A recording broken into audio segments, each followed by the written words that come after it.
Last time, on Echoes of Convergence, our champions concluded their business in the Elven capital, including some sendings, some crafting of poisons, and a fight between Bastion and his new quartermaster. Then they finally set out towards the Thornwood to deliver their package and meet with Jorf. Flying over the massive Ilani wood, they had little choice in places to land until they discovered a village built into the canopy of the forest. Here they found a traditional elven community of griffin riders, though Wren discovered that some of them are actually changelings. Might Wren have found her biological family? What secrets may be uncovered about her past? And how will Bastion screw it up for her? Find out next on Echoes of Convergence.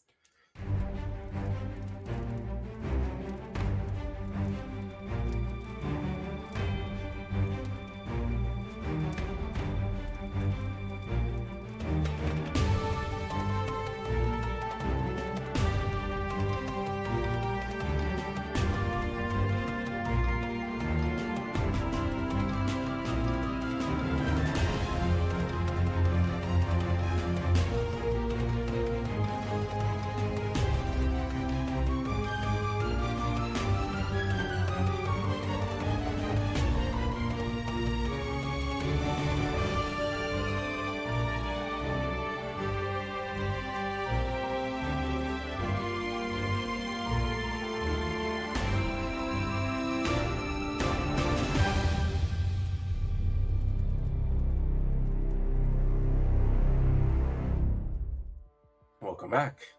All right. Well, we ended the last session with Wren being taken to the home of this child who she discovered to be a changeling.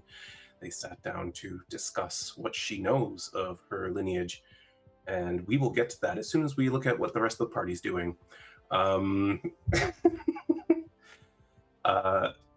You're all standing around on this wide platform where the wyverns were able to land.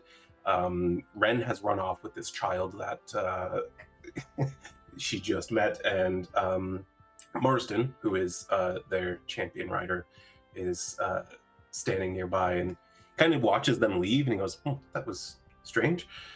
Anyway, so it's what brings you so deep into the Ilani Wood? It's very bold of you to be flying over at this time. At this Wait, time? so we shouldn't be concerned? Okay. Well, yes. Is there something going on that makes it more hazardous than usual? Well, yes. I'm sorry. I assume with an elf and a sylvan that you would know what's going on in these woods. I've been away from this continent for a while. I've been up north. I see. Well, over the past year or so, in increasing measures, we've found that flying over certain areas has become more and more dangerous. Can't really explain what's happening, some sort of weird magical effect or some sort of curse, but we've taken to calling them stillfalls. And we'll be out on patrol, everything normal as can be, nothing to see, nothing to fight, and then suddenly the griffin can no longer maintain flight, just falls like a rock out of the sky. Huh. And unfortunately, whenever it has happened, the griffin and rider have never been heard from again. And how do they know that's what's happening?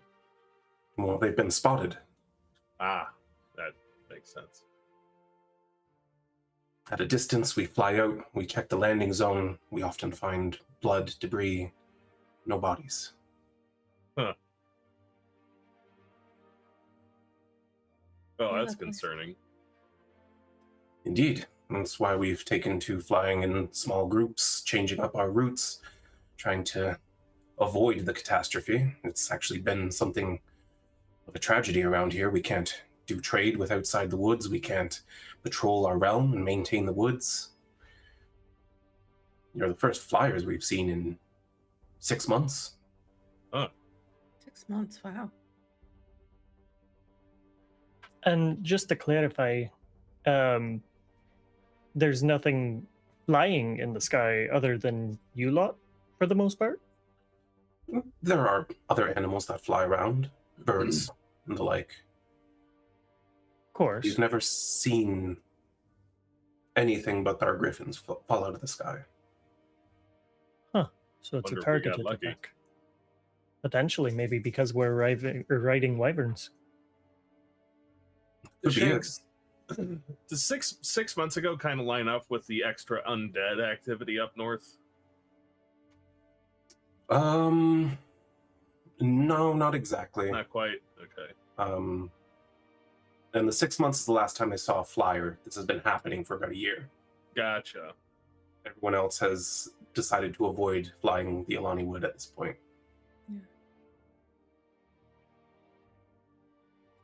I guess we didn't know enough to be afraid of the woods, so... No, you don't by chance come with stores of grain on you, would you? Not on me, but I might be able to help you out with that. I have this thing called paella serum that can feed a couple people for a while. It's pretty True, good. I do have a little bit of that too. Well, I don't know what that is, but that sounds fascinating. Yeah. Here, guys, give me all your stuff. I'll put it together and I'll figure it out. Sure. He'll give you 19 paella rations. Perfect. He turns and signals a younger man, Lonnie, go get some coin from the treasury. We'll have 28 between the two of us. Okay. I know it won't help much, but it's something.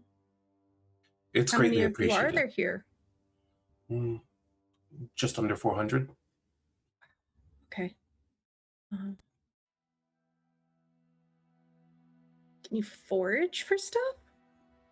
Or like, Oh, we can, but we usually supplement our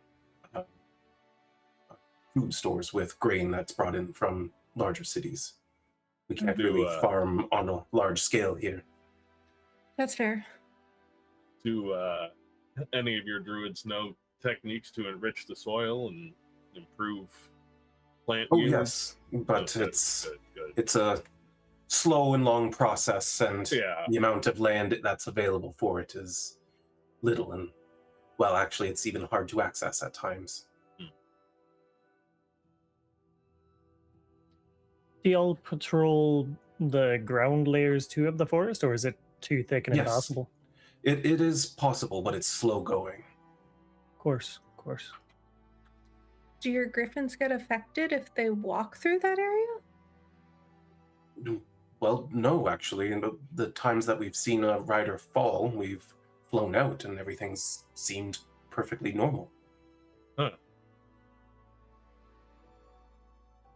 Kind of inexplicable. Transient phenomenon.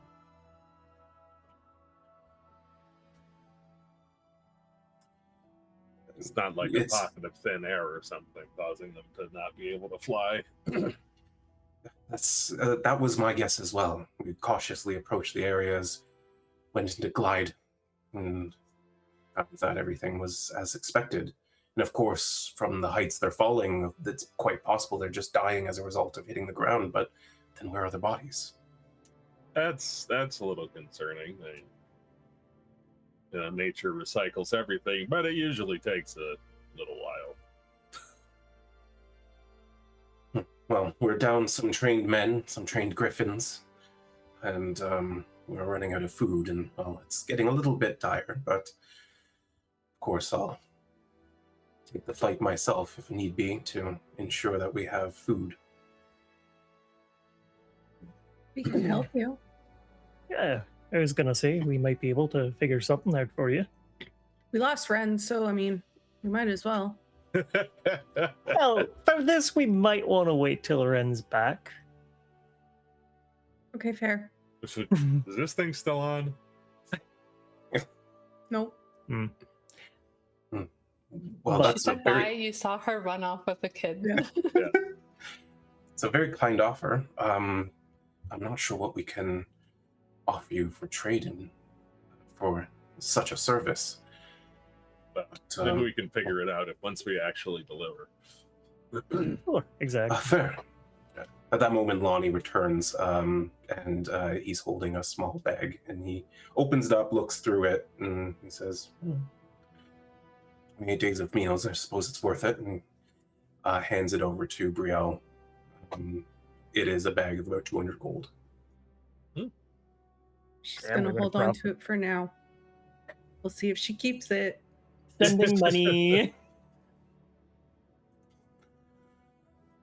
Well, get that distributed to whoever's in most need, and well, we might have a solution coming.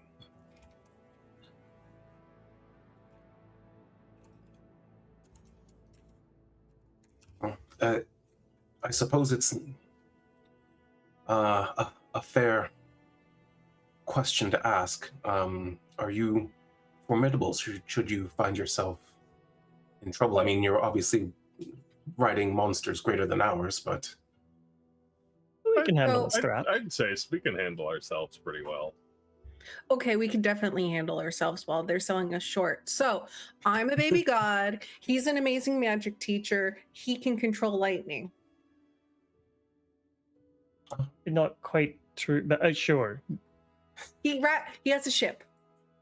Dude, Two. see how that will help in this Well, not right particular now, but I'm situation. saying he's good at what he does, and he's formidable. Okay, I'm sorry.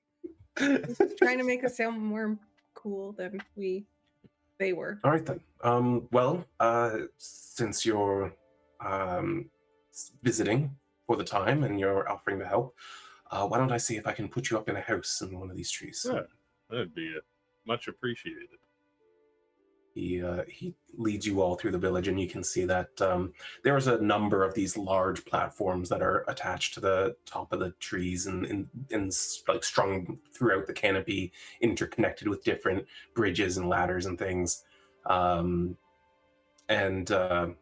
he leads you through until he finds a house that is currently unoccupied, and basically just tells you to make yourself at home, and where you can find him if you need him, and that he'll return shortly, hopefully with your friend in tow.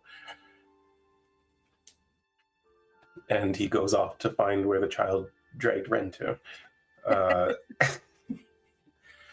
So, back to Wren, sitting in this sort of small but well put together open concept kitchen. Everything made of fine wood, everything crafted very nicely. Across from two changelings who are having a drink with her, and a child that is hiding behind her father's chair and just poking their face out every once in a while to look at you. Yeah,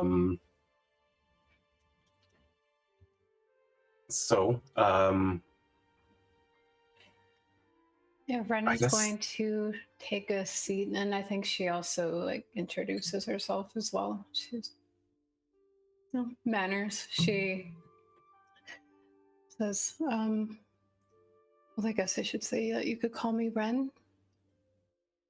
Just gonna sit across from them. She looks a little bit like kind of standoffish at the moment. She's not really sure what to expect from these people. Haven't done anything wrong, but she's very uncertain at the moment. That's fair. Well, they also introduce themselves as Lise and Toman. And Sorry, you cut out for me. What was the first name? Lise and Toman. I'm sure I'm spelling these wrong. Probably. How many X's did you use? I think Wren would also look at the child. And what's your name? Hi, I'm Mara, but a lot of people just call me Sprite.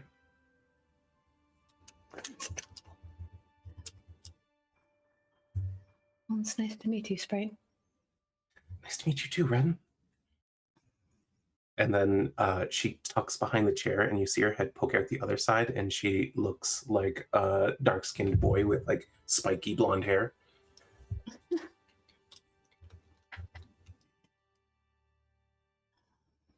So, you seem to perhaps have more answers about me than I have for myself. Right. Well, perhaps it's best to understand the baseline then. What do you know of your lineage, your parents? Perhaps we even know them. Nothing at all. I have no memory of them. I was given away at a very young age, or left, or perhaps taken. I really don't know. So you've lived your entire life here on the static. Would she have ever heard people Brand call new it term that? to you. No, brand new to you. Is that what you call the material plane? Yes, we call it the static lands. It's actually sort of a derogatory term, but we've been using it so long that it's become sort of the only way most of us know to refer to it.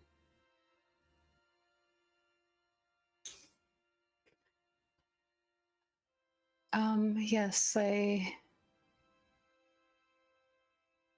grew up in Adigran as far as I can recall, and then from there I have been in the Empire ever since. And no one's ever reached out to you? No one's come looking?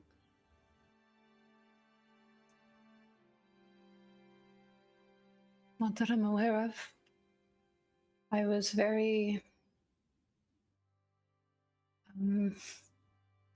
let's just say I don't know that they would have known how to find me until the last handful of years. I didn't live as myself.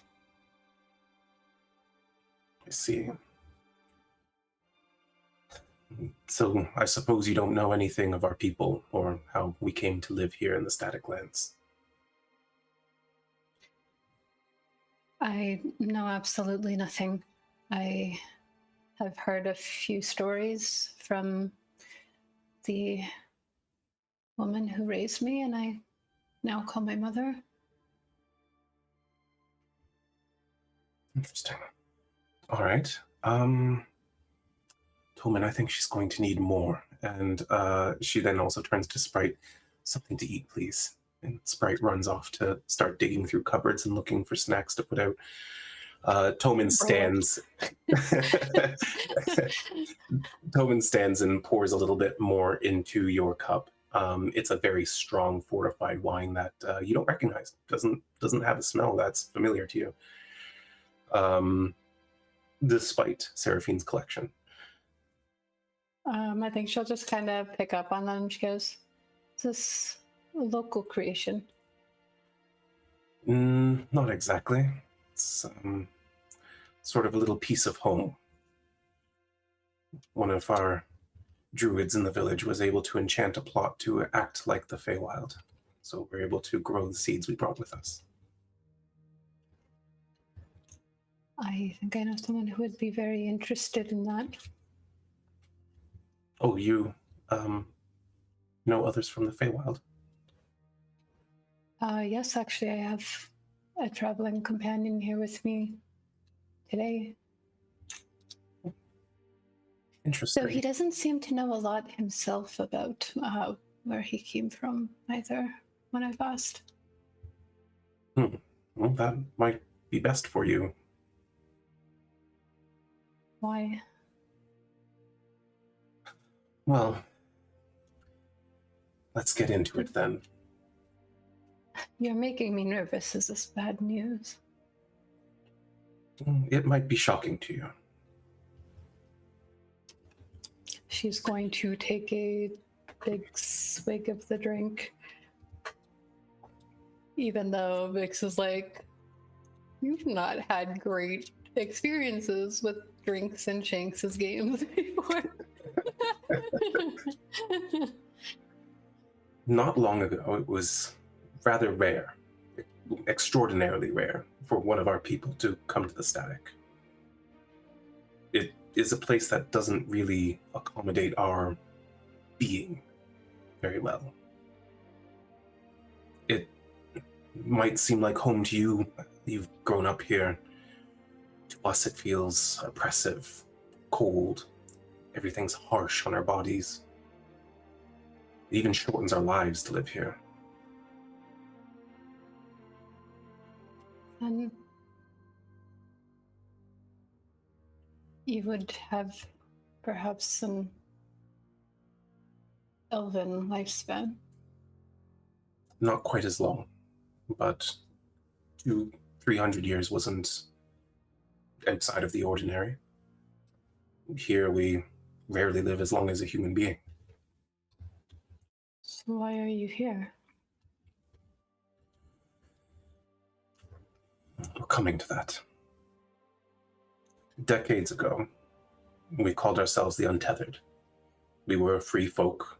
We lived peaceably in scattered tribes throughout the wilds. There were those who occasionally broke from our ways, found a new life, though it was rare. And unbeknownst to many, there were some who were recruited into darker paths. We do not know their motivations or even if they had a choice in the matter. But we do know now that it happened.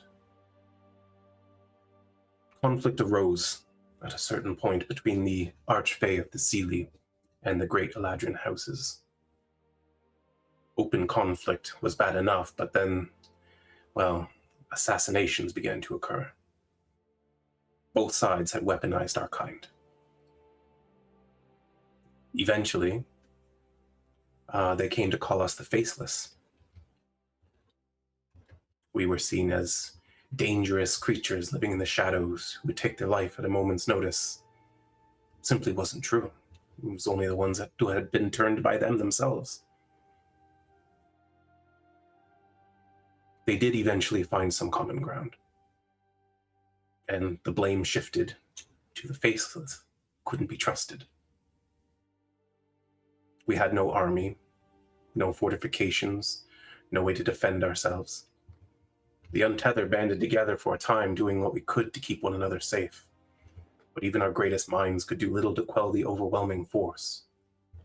We were facing genocide. Fortunately, there were a few who took pity on us. We were offered a path to safety.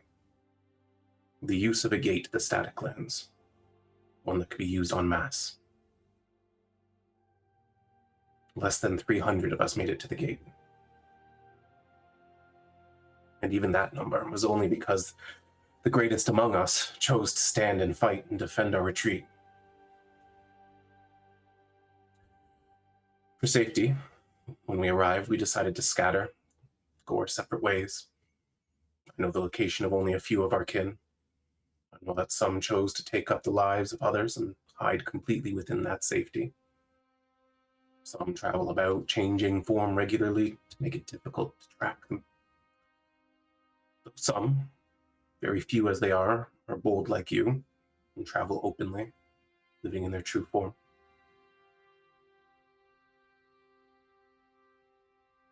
But we are now more scattered than ever, lost on this plane that abhors our form. Most of us afraid of being ostracized and oppressed again, blamed for the woes of this world. Wren is just staring into her drink. As soon as I start talking about how the changelings were weaponized, I think she's unable to look directly at them.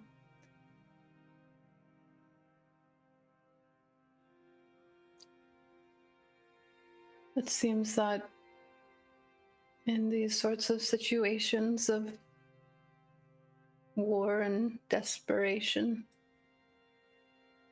a lot of people come to the same conclusion about certain things.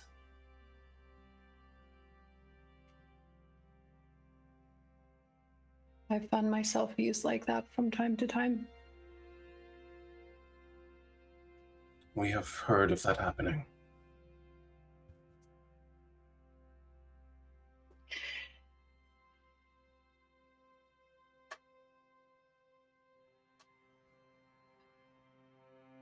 Do you know how I would go about finding others like us? Is that something you've been able to do?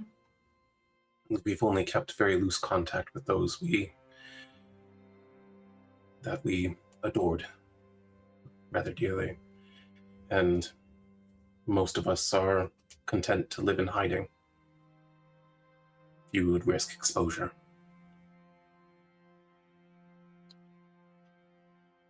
Are you...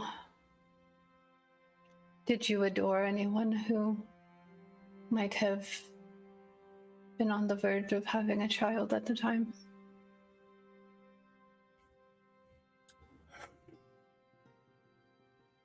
Not that we know of. It's not always easy to tell with our kind, and in the midst of a conflict, one would have reason to hide such a condition. Do you know if our kind are only made through two of us?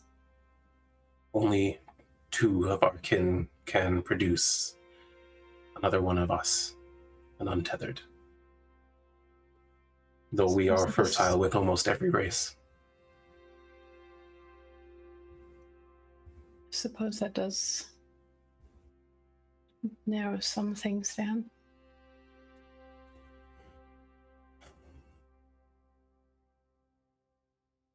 Though if one does become pregnant, they are locked into the female form for the duration.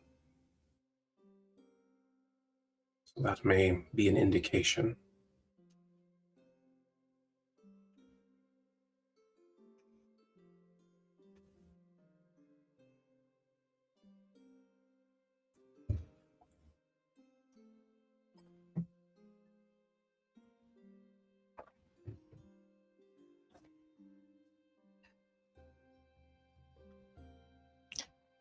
What are you all doing here, then? Is it just a safety thing? We found a home that we liked. We found people who did not care for our true identity, had no intention of exposing us to the rest of the world, who valued our skills. It was safe, it was tucked away, it felt natural.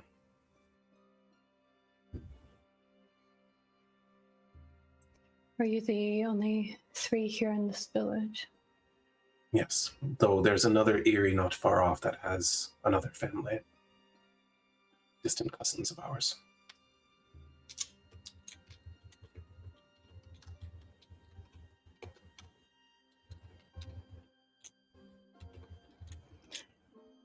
I wouldn't ask you to betray their safety or their identity.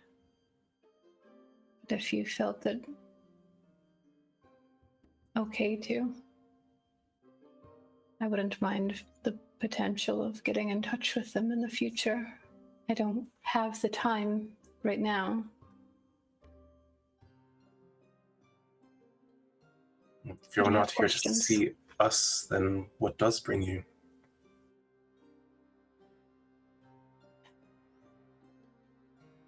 Many different problems that need to be solved for many different people. That seems to be the things that I get caught up in. I wouldn't be surprised if my traveling companions were taking on another problem to be solved right now.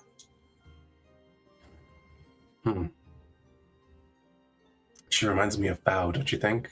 Tommen nods silently. A friend of yours? You could say that. She was among the greatest of us who fought for our retreat to succeed.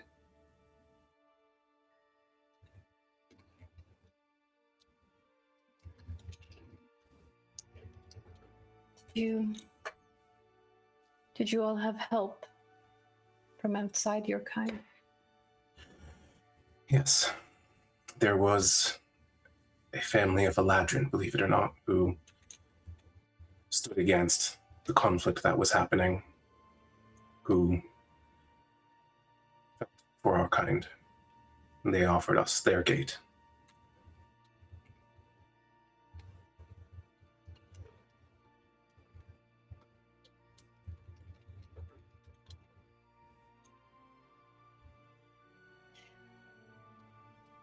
One of my traveling companions is an Eladrin.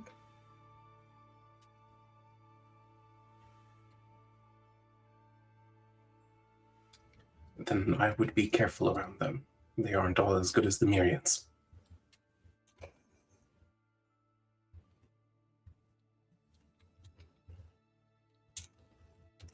I don't think that my friend would hurt a fly. In fact, he likes to be them sometimes. Perhaps he's one of the good ones then. I appreciate the caution, though.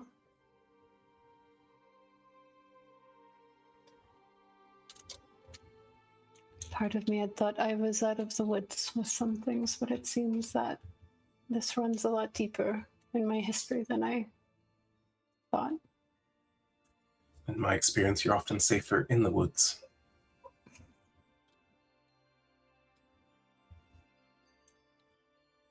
Well, I will be here for some time.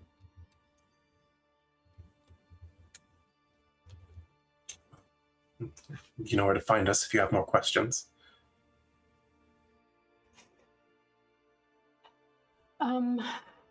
I think Wren's also just going to... She takes another drink and then she shifts uncomfortably and I'm sure that you've noticed that I can't quite control my ability to its full extent anymore. Have you ever heard of anything like that happening for a kind? There have been some that have had scars deep enough that it was difficult to shift them. With time and training, often they could overcome it, at least to some degree. I was afraid to ask about yours, as it looks rather traumatic. It was. I nearly lost my life if it wasn't for a friend of mine who stumbled upon me at the right time.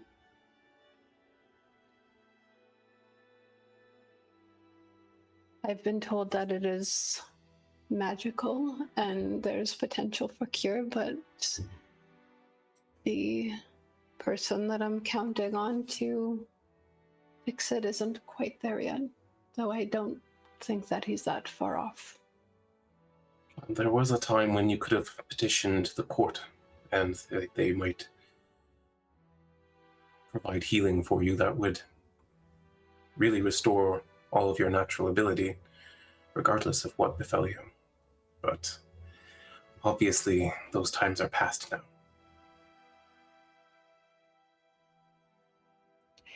It's been an interesting journey for me because now I'm at a point in my life where I have people who see this affliction of mine as something that is uniquely me. It is rather interesting. Among the untethered, it's sometimes hard to stand out as something different when we can all look as we wish. What you have is something truly unique.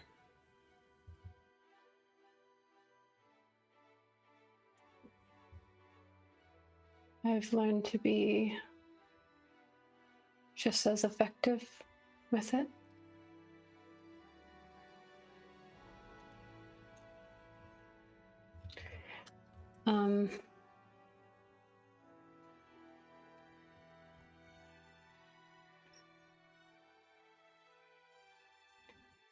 She'll kind of, this is a strong drink, but she is like, she's feeling that nervousness, so she does knock like a lot of it back again and puts it back on the table, and she goes, I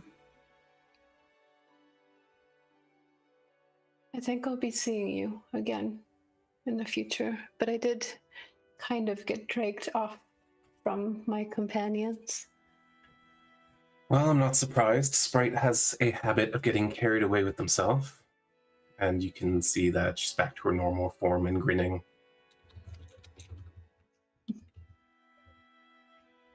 She reminds me of someone from back home. Or they do.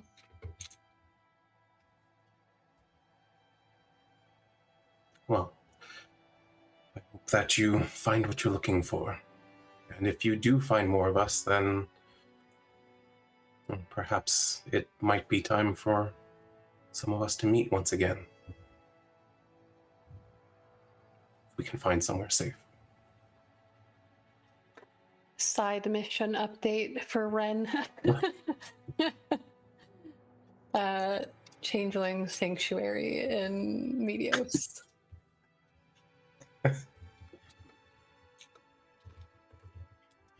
Yeah, he will. An exotic mount and changeling sanctuary. Well, they do currently live in a griffin riding place. Yeah, of griffins, wyverns, yeah. As she's seeing you out, you hear the voice of Marsden from outside. Sprite? Then he like knocks on the door. Lise immediately just says, "Come in," and he opens the door and he goes, "Ah, so this is where they took you."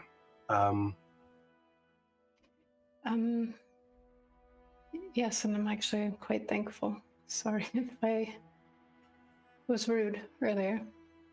Oh, no issue at all. I imagine it's rather rare for you to find kin around the world, so nothing of it.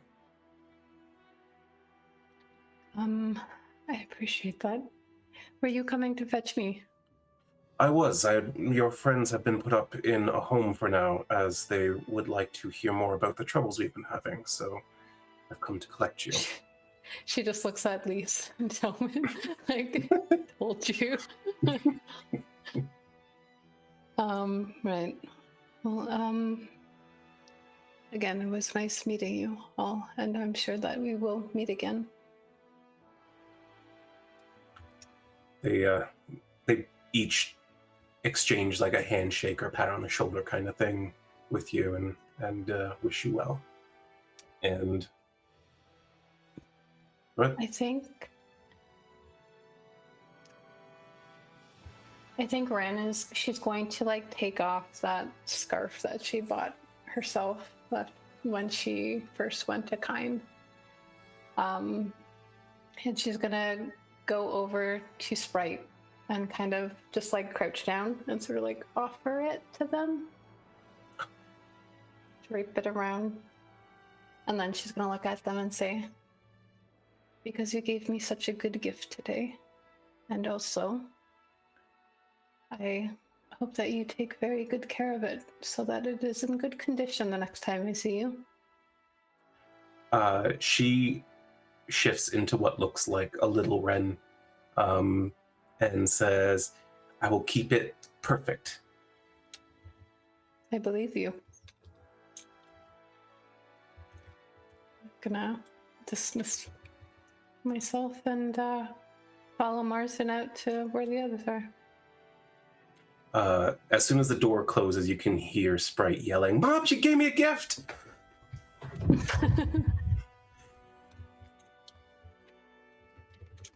He leads you across bridges and up a ladder and around a tree. Wren will ask to be filled in as much as they were, just so that she's caught up to them and he doesn't have to like go over it with them again once they're all reconvened. Yeah, he fills you in on all of that as you're heading over. The three of you, you're set up in this house. It's nothing huge. It's nothing like, it's certainly nothing like where you just came from. But it does have 3 humble bedrooms, a simple privy, small kitchen that is kind of stocked, and a little sitting area, and that's about it. It's very open concept. Windows don't have glass in them or anything. Like, it's just, everything's kind of just living out in the open here. But as you kind of make yourselves comfortable, yeah. Oh no. But the DM laughs before telling you something. It's gonna be good. Wait, hold on. Sorry, no. Not quite yet. We'll get to that. But I will say this. As you were... We'll get to that. Sorry. I lost track of time. You're good. There was another thing, though. You explode after this other thing. Okay. Yeah, the other thing happens first, then death. Yeah. I don't know where I wrote the exact wording I wanted to use, but as you went through the village, one of the things you did notice, especially on that platform you landed on, is that here they have something that you've been drawing up plans for something similar recently. They have saddles designed to be put on griffins and to be used in the air. And you can see them. You even see as you pass like a leather worker that they are working on crafting one at the time. It is similar to the designs that you have come up with, though not identical. Obviously, the sizes are different and the fitting's a little different. But then there's some things that you didn't really think about in your design that are on them, like having a slot for shims that you can wear on your legs so that even if you're knocked back, you don't fall off. That's so smart. I think Brielle's just like looking in awe and like trying to take as much information as she can, knowing that it's not going to happen, and just be like, do you think they'll let me come back and bother them? Oh, Probably. Absolutely. no doubt. Okay.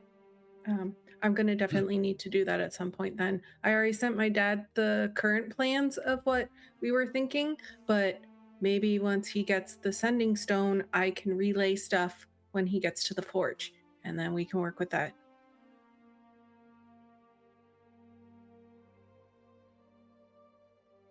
I think that's a good idea. I couldn't do it without the sending stones, so thank you. Not a problem. That's the other thing that I was forgetting. You notice that also one of the griffins that they had been bringing out when they thought that they might be attacked by wyverns, also had barding on it, which, if you don't know, is armor for a mount. So obviously there are craftsmen here who are proficient with both making saddles for these things and armor for them. I'm so stoked. That's dope as hell. I also do leather working as Brielle, so yay. Yeah, okay.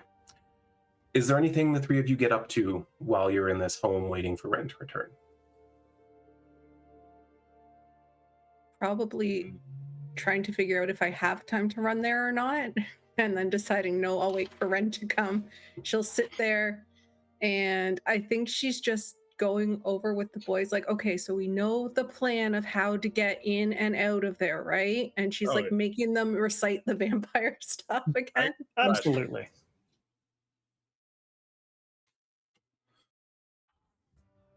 All right. Well, a short time later, Marsden and Wren return, and he announces that he has filled her in on what's going on. Says, so, are you all sure that you want to put yourselves in danger out there? I mean, the only way to seek it is to fly, and that would risk falling potentially to your death. I've got a way around that. I had a thought, and now that Wren's here, you all have the wyverns. Well, you all have the wyverns, but what if it's only targeting griffins, we'd need somebody to ride one. And I would volunteer as tribute for that.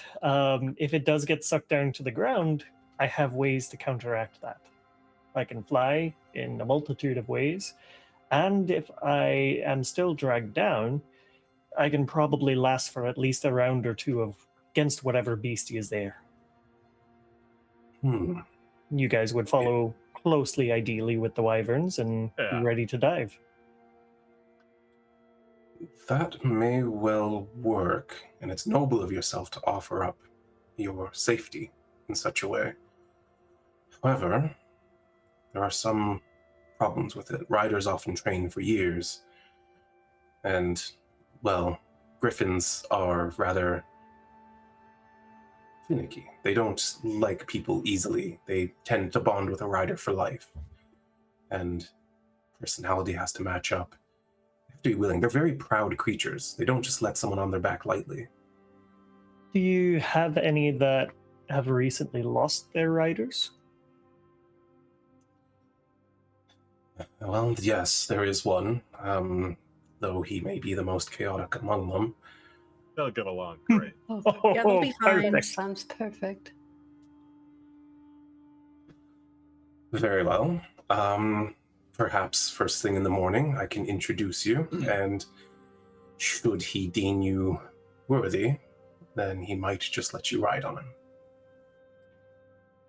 I suppose we'll see. It's worth a try. Otherwise, we can look at other options as well. And options, I don't know why I didn't think about it earlier, but I might be able to get you a short-term resolution to your food issues. Is that so? I could send a small group of people to any number of places and bring them back at a pre-agreed upon time. Well, that sounds marvelous. How would you accomplish such a feat? Well, all of the trees in the world are really connected to each other in some capacity, and I can make leverage of that interconnection to open a short portal for a short duration that any number of people can run through before it closes back up. Right. I don't understand you at all, but you do sound like Horvin, and he's the druid I trust most, so... And I can talk to him about it if you want. It uses a good amount of magical energy. Would it perhaps benefit you to send them tonight then, rather than tomorrow when you face danger? That would probably be better. I don't know how much time you need, but I've got the energy to both send them there and bring them back today. All right. Give But me... they could also bring them back tomorrow morning if you need more time. I think so long as we hurry, we might have the time we need to gather the resources. Give me half an hour. I'll return with the crew. How many can you send? I guess it really depends on how fast they are. The portal doesn't stay open for very long, but whoever can run through it can run through it. And how long is that? About 6 seconds. Oh, that's not much time at all, is It's it? not much time, but... All right, 6 of our fastest then. He gives you like a slight bow and then heads off to gather people quickly. Rowan, when they're going through, see this bag of coins? Can you make sure that someone thinks they dropped it and give it to them so they can buy more food? I can just give it to them. I don't think they'll take it, but maybe. Here, let me toss a little more in there as well, and he'll throw in 13 platinum pieces. You should. Nice. Okay. If we can stock them up with tons of food, that'd be great. Wren will put in 100 gold pieces. Actually, I have an extra bag of holding that my mom and dad were going to have, so let's give them that too. Yeah, no reason they can't use that for this expedition. Yeah. Okay, that'll help them. We're going to stock these boys up. All right. Anything you want to do before he returns? How was your expedition, Wren? You kind of ran off there. Big question. I met more of my kind for the first time. Really? It's got to be a big day. The child that dragged me off was a changeling. And their parents told me some interesting things about where I come from and my people. And I think she'll go into as much of it as she can before Marsden gets back. And you can see the conflicting, almost like embarrassed feelings on her face when she's talking about how changelings in the Feywild have also been kind of weaponized the way she was. And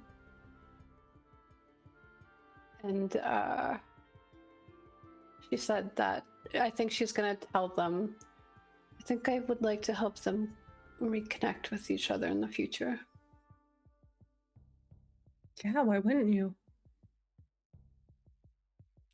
I mean, for a long time, I thought as soon as I met someone of my kind that I would find out something terrible about why I was given up, which I suppose I have, just not in the way that I expected. But you could also find some really good things when you get together too. You could find family. That was the part I was concerned about the most. Oh. I've not had a good track record with family. Well, you just I mean- haven't found the right ones yet. Yeah, you'll have us there, maybe. I'd hope so. I know so. If you ask us, I'll be there. She nods and says, well, maybe enough side quests for the day, though. To be fair, they were telling us that they needed help, and we can just stand there and say no. I mean, we probably could have, but We at the same couldn't have. time, That would have been awful. exactly. No, I'm agreeing with you. Oh. I'm just saying, technically, we could have. Question for Vix. Would Wren have mentioned the surname of that? She would have gone through everything. She's really methodical and meticulous when she's like recounting information. It's almost like a mission debrief. You get all of the facts. Like, huh. And then when she mentions that, it was, oh, that's my family.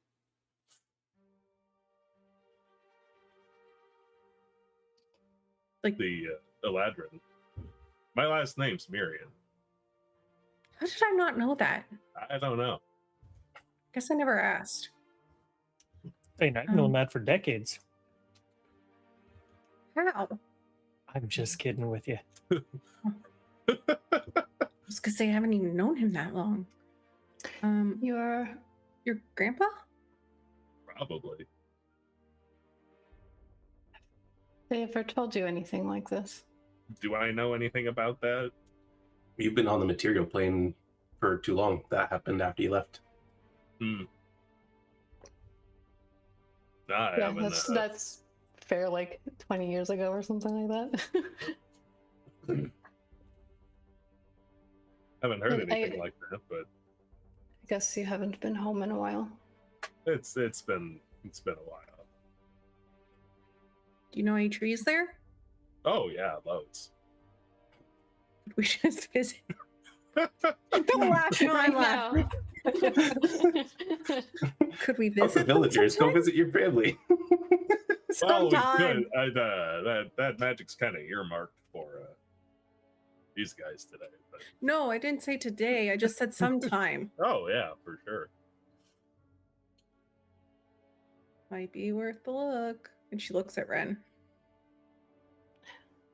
I mean, even if I wasn't curious about my lineage, I think going to another plane sounds like a good adventure. I'm curious what your grandpa's like, really. I think you'd like him. Do you remember him? Oh yeah. Oh, okay.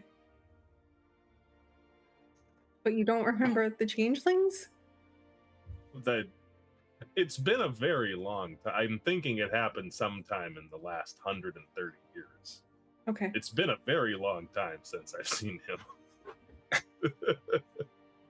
Yeah, Wren's brief debriefing did specify that the conflict started 30 years ago. Yeah. It's like I've haven't seen him in the last 30 years, so Okay.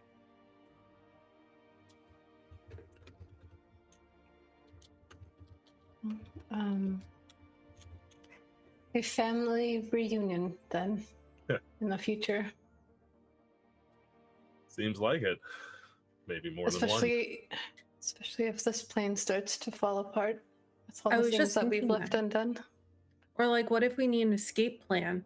Then we could like escape from the castle and go to the Feywild, and they'll never find us there. Vampires don't know about the Feywild, right? I think this one does, probably. He's spent like 800 years studying. To be so stupid. Nothing but books on the Feywild. Yep. It's like, that's actually what I did my PhD in. Okay, well, I thought it was an idea. That's a good idea. To be clear, I can't just take us straight there. I can take us somewhere where we can get there from. Oh. I mean, it works. Yeah. It's extra steps. It did sound like these gates, though, are sort of guarded. So weren't we told about one from Wallace one time or something? I feel like that You're was expecting me to remember that far ago? A Fey crossing, yeah, in the Trimaris Expanse Wallace told us about, that has caves that push water upwards. Mind you, you have to go underwater, it sounds like, so, you know. Oh, yeah, I remember now. Also, that's a pretty big area to search an entire continent. Call up our buddy Wallace. What do you want? I mean, Rowan's got like 26 passive perception. We'll find it in a day. You see that water that's going up? Water doesn't normally do that. That's Yep. probably- Figured it Also, out. Nailed it. Water usually goes down. That's how you- So perceptive. Wow. There was also a reference from episode 15. So that, Wow. that was a deep cut. Yeah, I really. prefer to think of it as 14 part 2. I thought it was 14B. We just don't have a scheme of how we're naming these at all anymore. Yep. Section I. And then it just doesn't even matter when you go on to the next episode, just at random. All right. Well, with all your discussion and whatnot settling in, Marsden returns with a group of 3 women and 3 men, all of whom are elven and look pretty young and fit. One of them you recognize as the man Lonnie that he was calling on before. Seems to be some sort of right hand for him. And says, so this gentleman here is going to transport you through the tree to another tree somewhere in a town that will have shops open. Yeah, it depends where you want to go to. I can send you any number of places. I mean, anywhere that has good supplies. If you're familiar with the capital, perhaps that would be our best bet. That's what I was thinking. I know exactly the place. All right. Good. So then you'll have, what, an hour? Gather as much as you can. No need to rush if you want to take your time, but so the way it's going to work is I'm going to touch this tree here, and there's a portal that's going to open up, and you just need to run right through it, and it'll deposit you in the middle of the capital. And in hour, 2 hours, however much time you need, we determine that before you leave, be back at that same spot, and I will open the portal back up from this side, and you can run through it.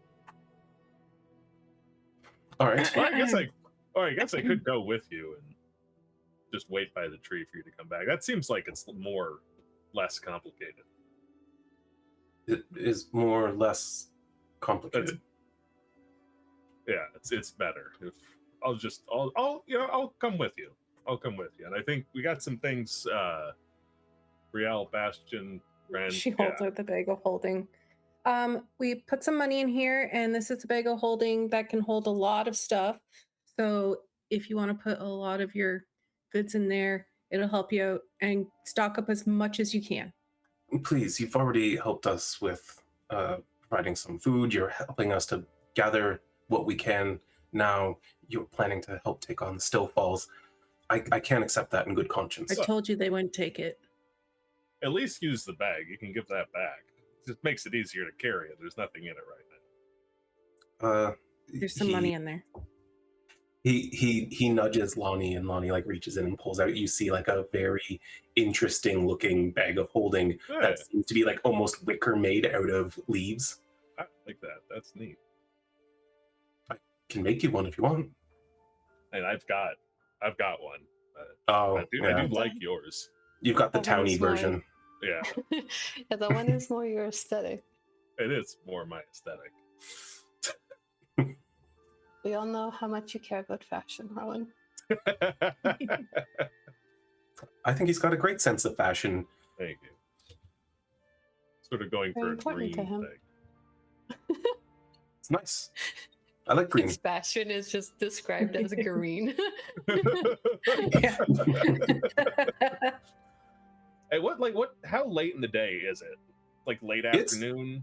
It's getting, it's like late afternoon. You're kind of getting some red in the sky. Okay. But shops will still be open in the capital. In the capital, they will be for sure. Drink your water bottle. What bowl? Yeah, if you go do that, then maybe I can go ask the nice leather worker some questions.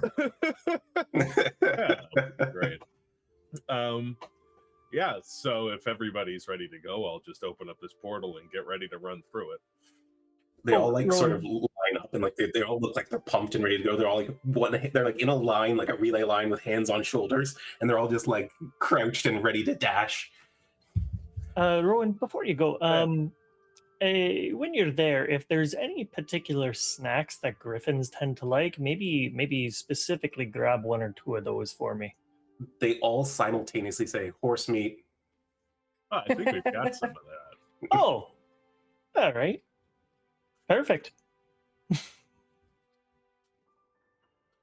All right. On your marks, get set. Incantation for transportation via plants. You managed to cast your spell without an issue and pass through into the capital. All except one person who's stuck halfway through and their arms and legs are dangling. Okay. No. Well, you just hang tight there. We'll get you out when we cast it again. You all make it through just fine, and they all marvel for like a few seconds at it, and they're like, "Oh, we shouldn't waste your time, though," and they all like run off in various directions towards. I'm not in a hurry. But you can tell they are. Yeah. They'll just kick back by this tree for however long it takes for them to come back. All right. Roll a relax check.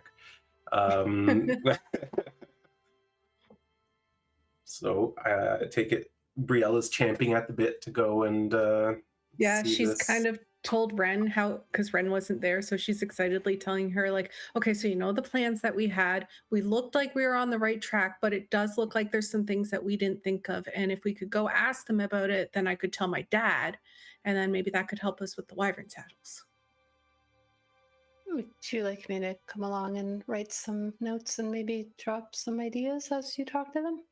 Oh yeah, that'd be great. Bastion, you should probably come too, so you know how like the griffin saddles work if you want to ride one. That's probably a good idea. I know, I came up with it. Whoa, where is this confidence coming from, Brielle? I don't think I can handle it.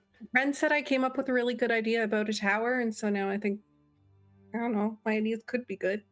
Oh, careful, your head might not fit through the door here. No, It's a joke. I know, I got it this time. Okay. I'm not even enlarged yet. Just All right, let's go look at some saddles.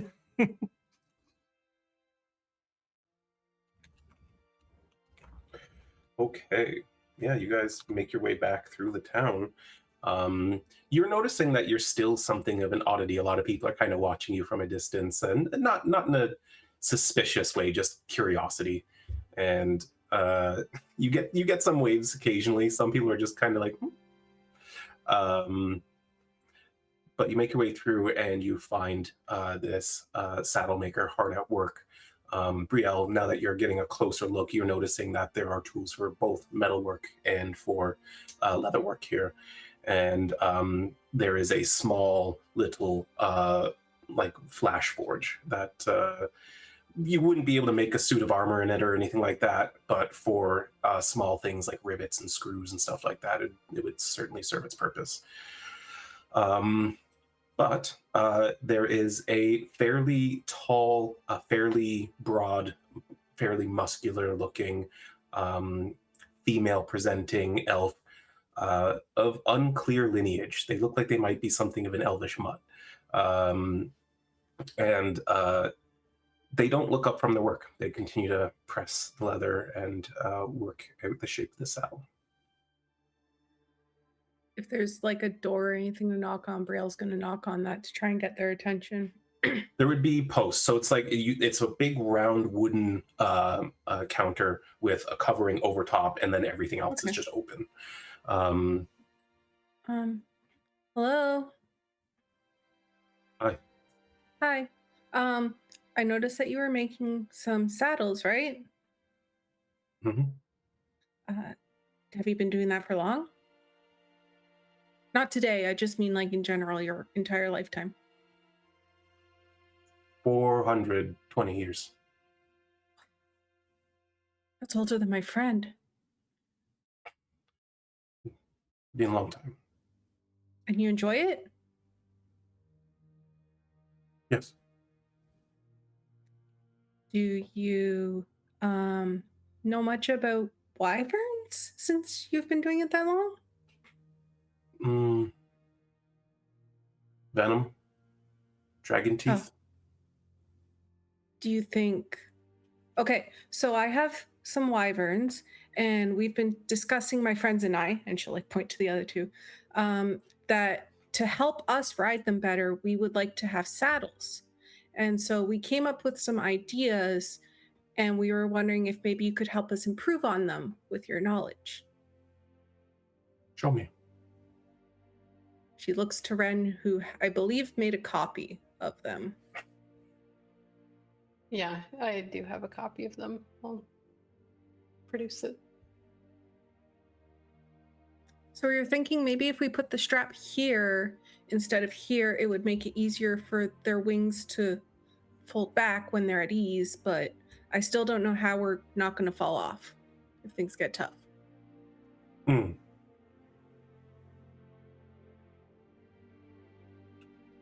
Show me wyvern. Sure. Do you want to come? Yes. And Okay. she just lifts open this gate and starts walking towards the platform. Yeah, she'll like gladly take her over to go meet Ash, who's the biggest one to deal with. So I think Wren is just like the Bastion. She didn't even introduce herself this time. Yeah. I don't quite know what to make of her. She walks up to Ash, and Ash at first seems like surprised that this stranger is approaching them, and kind of his head kicks back a little bit, lets out a little screech, and Okay. she just sticks one hand up and goes shush, and touches the side of his head. And for whatever reason, that just seems to work. How did you do that? Tell him I try. from here. Okay. She then runs a hand along its neck and then gets to the shoulder and just sort of like props herself up as much as she can to look at the physiology of the wings. Brace down here. And Okay. no leg at the front. No. She walks back without saying anything else and gets to your design and immediately crosses out what you have around the chest. Okay. and then quickly draws up another sketch that has more of a cross-hatching around it. And you can see that there's like joints built into it to allow maximum flexibility. And I didn't think of that. That makes so much sense. Down the back, they run a metal brace across the spine that's curved to their vertebrae. And then she just kind of like taps the bottom side of it, patting.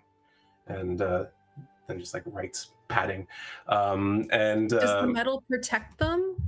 Because I was also wondering if maybe there's some way some of our wyverns aren't as strong as the others. She avoids looking at Wren, and then she's just like, so if we could maybe help them from not getting attacked as much. Armor over there. And she just points at another shop similar to hers, a much bigger forge there, much longer like circle counter around it. You can see 3 elves hammering away over there, and she leaves it at that. Okay. Thank you.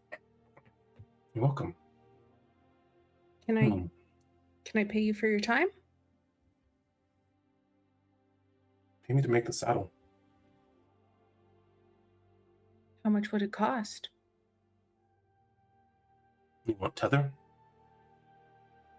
Sorry, I want what? Tether? Tether? Sure.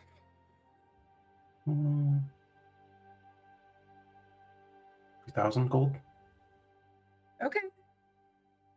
She just like pulls it out, no problem. But how long is it going to take? That's the only thing. I don't know how long I'm here for.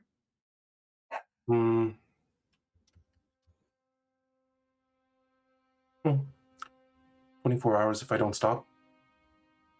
Well, you should stop at some point. Make sure you eat. Bring me something to eat in a few hours. Okay. Anything you like? Yes. Anything I like will be fine. Oh. Bring a horse meat. Not bring your horse meat. Like anything? Anything I like. Well, what do you like? Potatoes? Oh, I could probably find potatoes. Meat? Maybe. I got meat, but I don't think you want that. Okay. I'll see what I can do. Bread? Bring this Cheese? one pot roast. Yeah. She likes everything. She's gonna start listing every food. She's gonna pull out one of the paella serums. Pops the cap off it and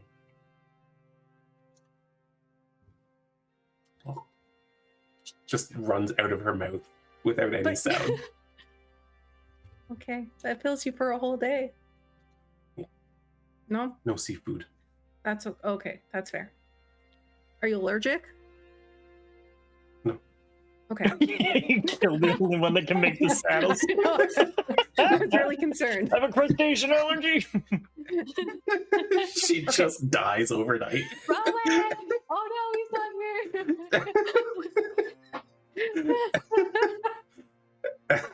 Okay, I'll be back in a couple hours and I'll check in on you. And if you need any help, I'm not doing anything tonight. And she's just looking at Wren and Bastion to make sure they didn't have plans for her. I think we're good. Okay. You don't have to take my help. I am strong. Come help them. Okay. I'm gonna go talk to those guys though first. And she points to the 3 elves. Okay. She just turns and moves her current project aside and starts pulling out a fresh swath of leather. I'm Brielle, by the way. Tawny, brittle tongue. Tawny? Okay. I'll see you soon. Yeah. Bye. Bye. That armor that she pointed out, I assume, was too small for our wyverns. Well, you see a wide variety of things here. There's armor sized for halflings, armor for elves, armor for griffins. Nothing is quite as large as the wyvern, though the griffins aren't that different in size. Would there be like a way to like use some of the armor pieces to like kind of add something to That would be something Ravkin? Wren wouldn't really have an expertise in. I'm gonna ask. Okay. And I wasn't implying that it was Ravkin that needed the armor. It was just like an overall. Ravkin's a little bit like me and wants to go ahead sometimes. I understand that can Yeah. be dangerous. You get there, and there's 2 elves standing over the same anvil with what looks like gold, though Brielle would at least know there would be absolutely no point in making armor out of gold.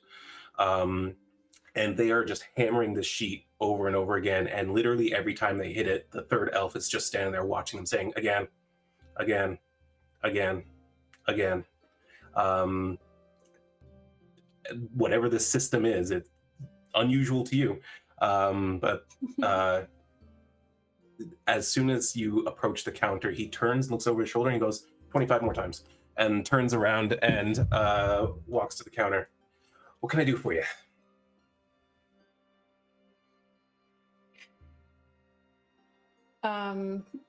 Yeah, Wren's just going to say, do you happen to have anything that might fit a wyvern? Can they see the wyverns from where they are at the little platform thing? It's not that far away, so yes. Yeah. They're just kind of the obscure, general- but Yeah.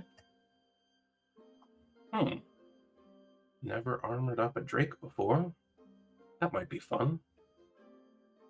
Well, what kind of armor are you looking for? Just some hardened leather to keep it light? How much weight do you think they can bear? Do you have enough money for enchanted metals? Because that's going to be your best bang for your buck. But, of course, it adds to the cost and depends on what kinds of enchantments you want. We can just do lightweight, or we can do lightweight and extra magical protection. We can do lightweight, extra magical protection, and spell protection. We can do all kinds of things. How much am I looking at for something that is lightweight and then something that is lightweight with some magical protection? I mean, I might have to think about how much metal we're going to need to cover a wyvern. If you're looking for full protection, lightweight, something that's not going to break on you,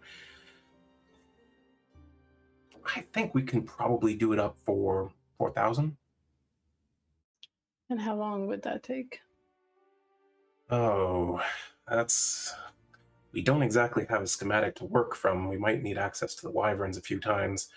And if we work pretty thoroughly on this one project, we might need an extra 500 for a rush job and 48 hours.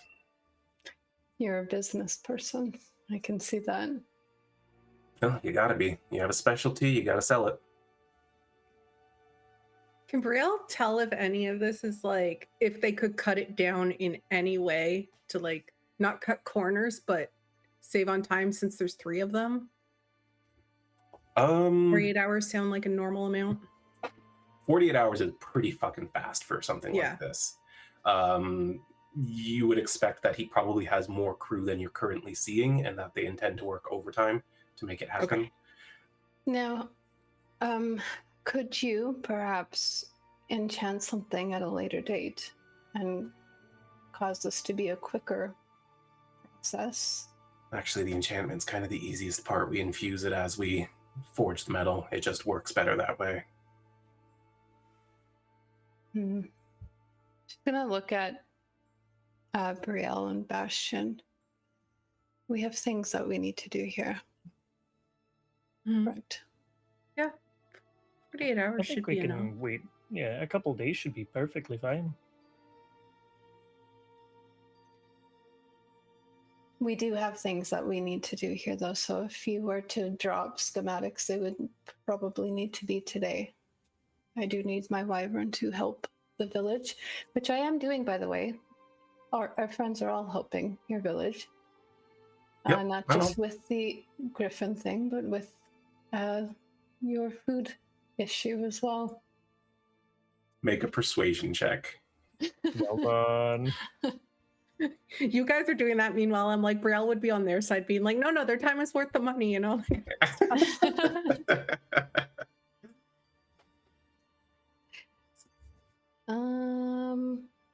Yeah, but Wren also knows that they're not doing a lot of trade. Oh, So this is. Sorry, you said persuasion? Persuasion, yep. Okay, I'm gonna add a d10 probably. Okay. You might want to do that. Oops.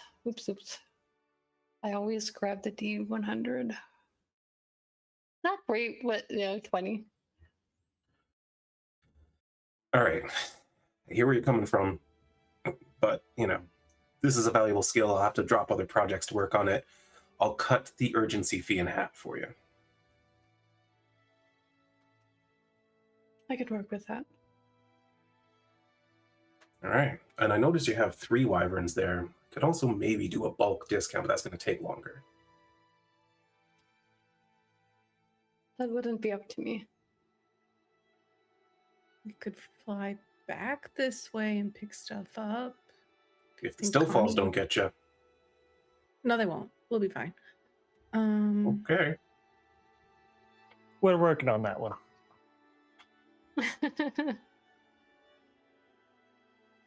That's the whole we're helping you thing. Yeah, I know. But, it's pretty likely to happen. We'll see. I mean, honestly, that's kind of the goal. You're crazy. I get it. Okay. A lot of this is clicking now.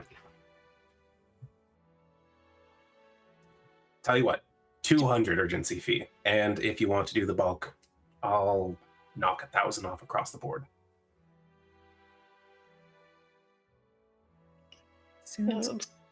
Yeah, I mean, we're coming back this way, maybe, potentially. We could pick them up at some point.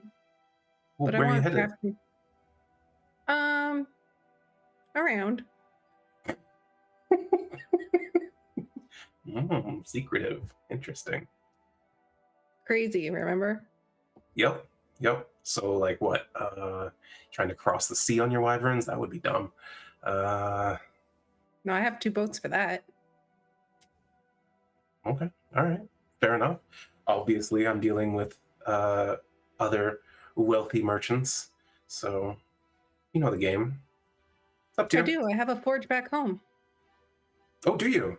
Mm-hmm. Oh, interesting. I'd like to see some of your techniques. Do you infuse your armor with magic as well? No, I haven't done the armor part. I've only done the axe. I've done this part, so she's going to show her axe to them. He will take it, and as he looks it over, he lets out a low whistle. And at that sound, both of the other guys stop hammering and turn around and also come to appraise the axe. And they scrutinize it for a good 5 minutes. And like, he's holding it up at different angles. You think, do you see that there? Yep, okay. Wow, what the hell is this made out of? And after a good long while, they go, all right, you definitely got some techniques. Why don't I show you mine? And he goes to grab a shield off one of the hooks. And as soon as he does, you can see that like he takes it onto his arm and it starts shining light outside, like in like a cone out of it. As soon as that light hits you, you can't really tell where he is. His form becomes blurry. And he walks forward and he goes, not only is it magically reinforced, but it's also got a displacement charm on it. So when you're looking at it, you can't see me very well. Oh, that's so cool. What's the metal that you're working with? That's a trade secret, I'm afraid. What's it going to take for you to tell me? Tell me what your axe is made of and how I can gather some. No. Well, then Family I guess secret. we're at an impasse. That's For the now. same here. That's okay. I get it. Yeah. Maybe later. I don't want to give away things that I'm not sure others would want to know. No. Yeah, I get it. Mutual respect. You've got your own special metal. We got ours. My great-grandfather invented this alloy, so it's kind of special to me. That's so cool. And you get it from here? We get it from here and there and all around. Got it. Like where I'm going. Yeah. I'll give you a clue. How about that? Okay. 15% mithril. Oh. Does that sound like any of the alloys Brielle's worked with? No. People who Okay. get mithril either use like fully mithril or half mithril. Using 15% implies that they are mixing a lot of things here. It's almost like, why? Yeah, it's like what's the What is- purpose of that in What's it? the metals doing? Like, what's so Yeah. special about them?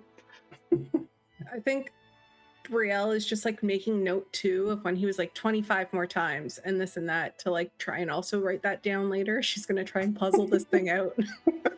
Bit by bit, she's gonna just ask this man questions until she figures it out. In 20 episodes, she's gonna be like, 25 more times. I get know. it. I know why they did it.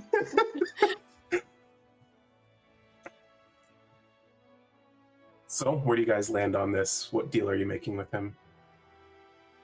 Well, it's not up to me. I only have enough for one piece of Yeah, armor. no, I'm not I'm gonna asking spend you as a group. 4,000. I'm not asking you specifically. I can afford armor because it was 4,000. 4,000. Yeah. But he said he'd knock 1,000 off across the board if you're all getting armor. I'm not And here. Rowan's not there. So someone would have to make that call for him and front I the don't have cash. that much money. Yeah. I can float the extra for Rowan if we need. I think it would help Connie.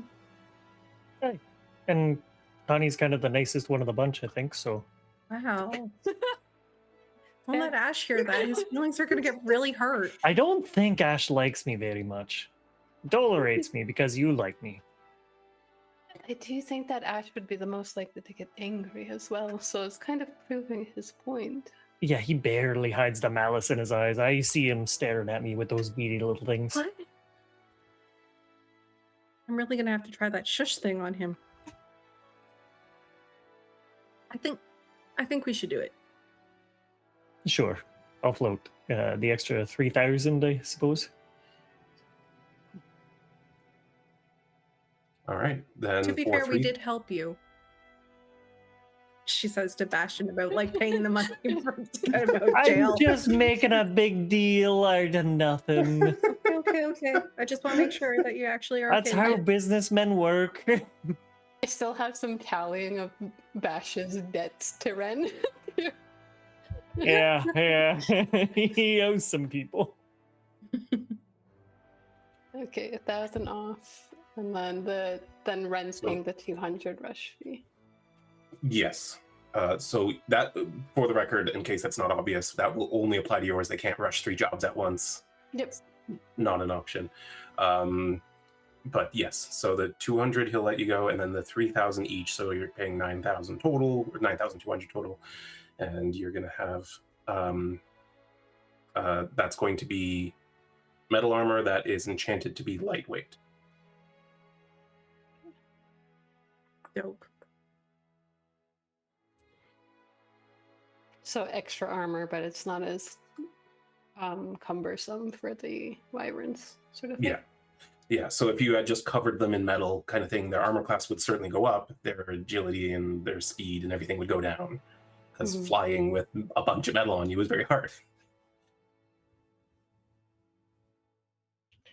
Okay. All right, so if I need access to the wyverns, do I need like somebody nearby to make sure they don't bite our arms off, or? Absolutely. I could come with you. Okay. The issue is we're going to need to fit pieces like through the night.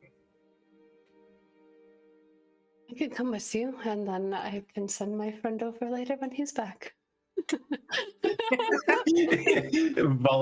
Telling Rowan to go do it. I mean, he was going to trance with Connie anyway, so That's What is fair. Rhowan gonna say? Yeah. Yeah. Have we ever seen him argue with anyone in the party? No. No, it's going to be like, oh, I'm a druid, and because of that, Connie can't wear metal armor. It's No. a personal belief thing. No, don't do that to us. Only if Ooh, Connie's casting okay. druid spells, Oh, okay. which she hasn't learned to do yet.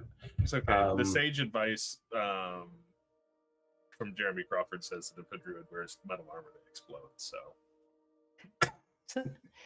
I think if this argument came up, Wren would just be like pointing at Rowan's fucking Flava Flav amulets on his chest right now. Like, really? You're gonna take a stand here? Look, it's not armor, all right? It's the technical. Look, I don't have time to explain this. I think before we leave this group of guys, Brielle is just gonna be like, oh, one last question before I go. Do you know anywhere where I could get like bread and potatoes, like a good meal or anything that you would recommend? He snickers. I saw you talking to Tawny over there. Is she getting you to get her food for you? Her? No, I offered, and then I said I'd help her. Oh, you do leather work too? Yep.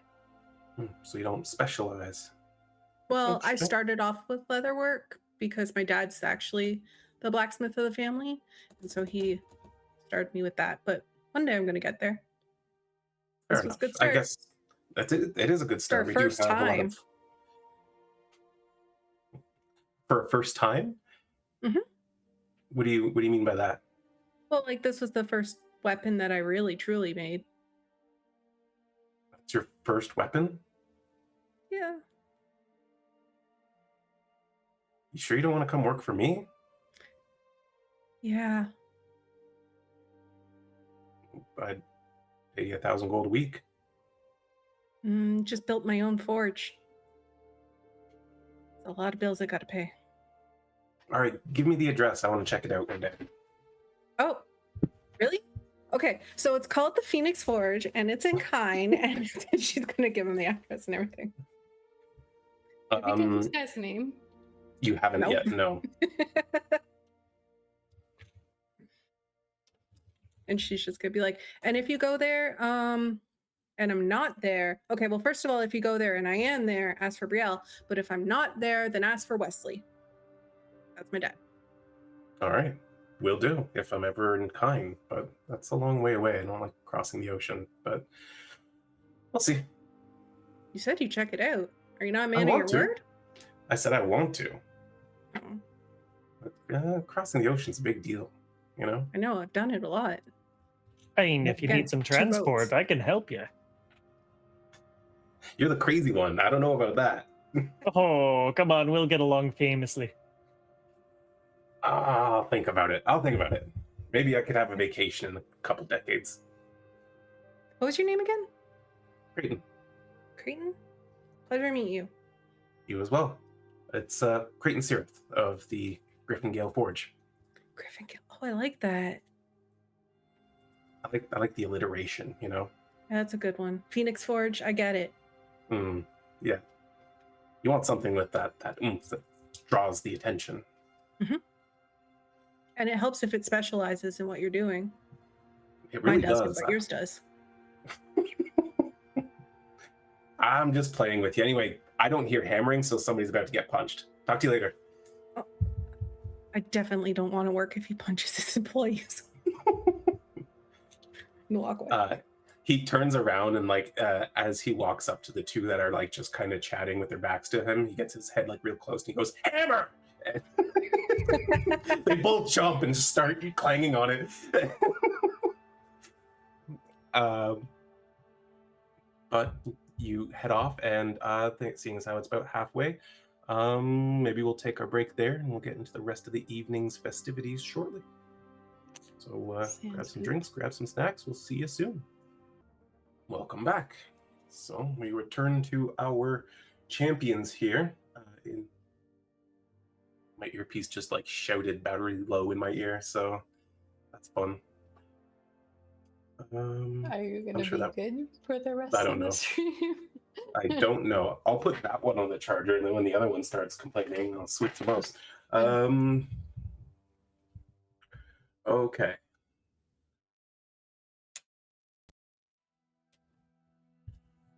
So, Wren, Rhowan,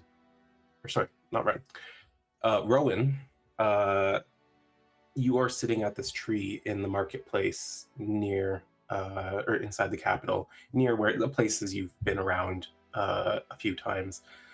After sitting there for a few minutes, Terry notices you, and she's like, "Oh, Hey, I thought you guys left. Hey. Yeah, we did. We needed to pick up some other stuff, so I came back. Just you? Yeah, well, I brought some elves with me, but none of Brielle and Wren and all them. Damn. Haven't had a single sale today. I tell you what, I'll flip him 5 platinum. No, thanks. Who do you want to send to? Brielle. All right. I don't know, just say hi to her or something. What message would you send her?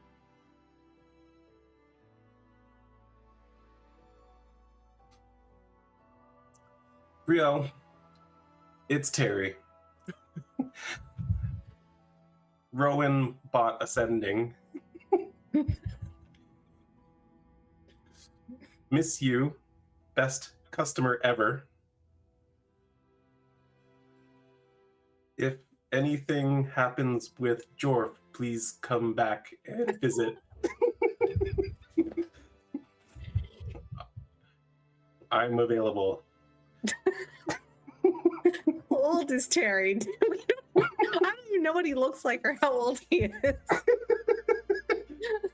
You didn't ask him, so you don't know. He looks like a young man, but he's an elf, so Okay.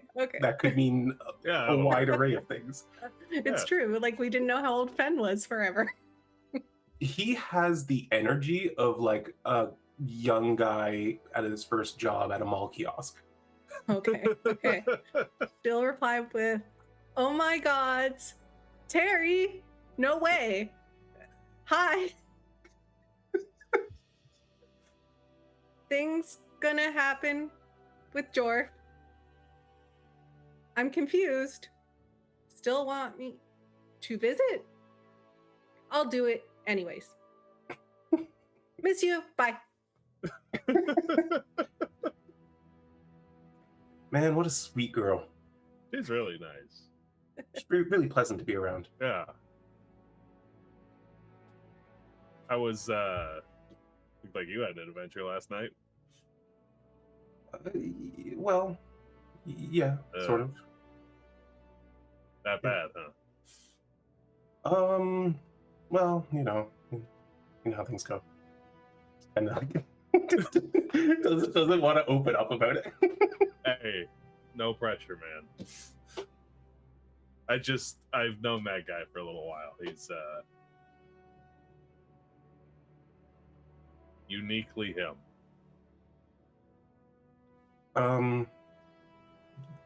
Yeah.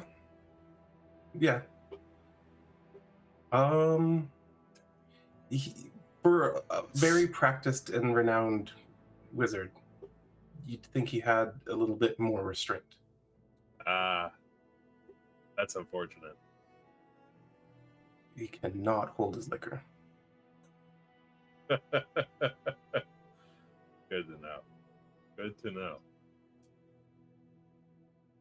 He was a gentleman to me when I said no. For the record. Oh, that's good.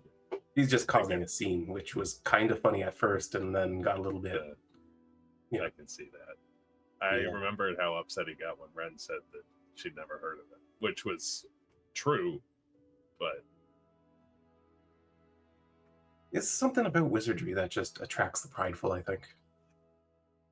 You don't seem that prideful. Well, I suppose that's probably why I'm working at the kiosk instead of teaching a class at the academy. Yeah, do they pay you 50 gold per sending at the academy? No, you get a salary that's like way more than I can make in a year. Oh. Oof. Even if it was Brielle every day. I mean, if Brielle was living in town every day, I'd probably be making as much as the headmaster.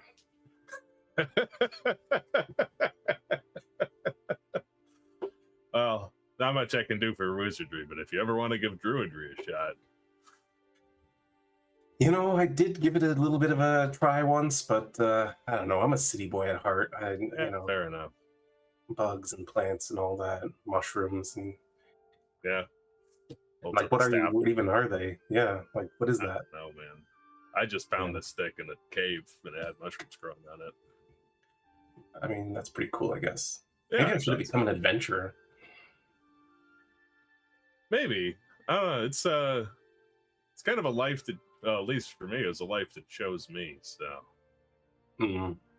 well, I guess that's not entirely true, but I thought I'd still be in Cadence anyway. Well, yeah, you guys are always welcome at my shop as long as I'm here. So. Well, if you are looking for adventure, there's plenty to be had in Cadence, and that's where Brielle lives when she's not here. So. Well, it's not a terrible idea. Although I'm kind of looking after my sister and stuff. Oh yeah, it's important. Yeah. She'll probably go far.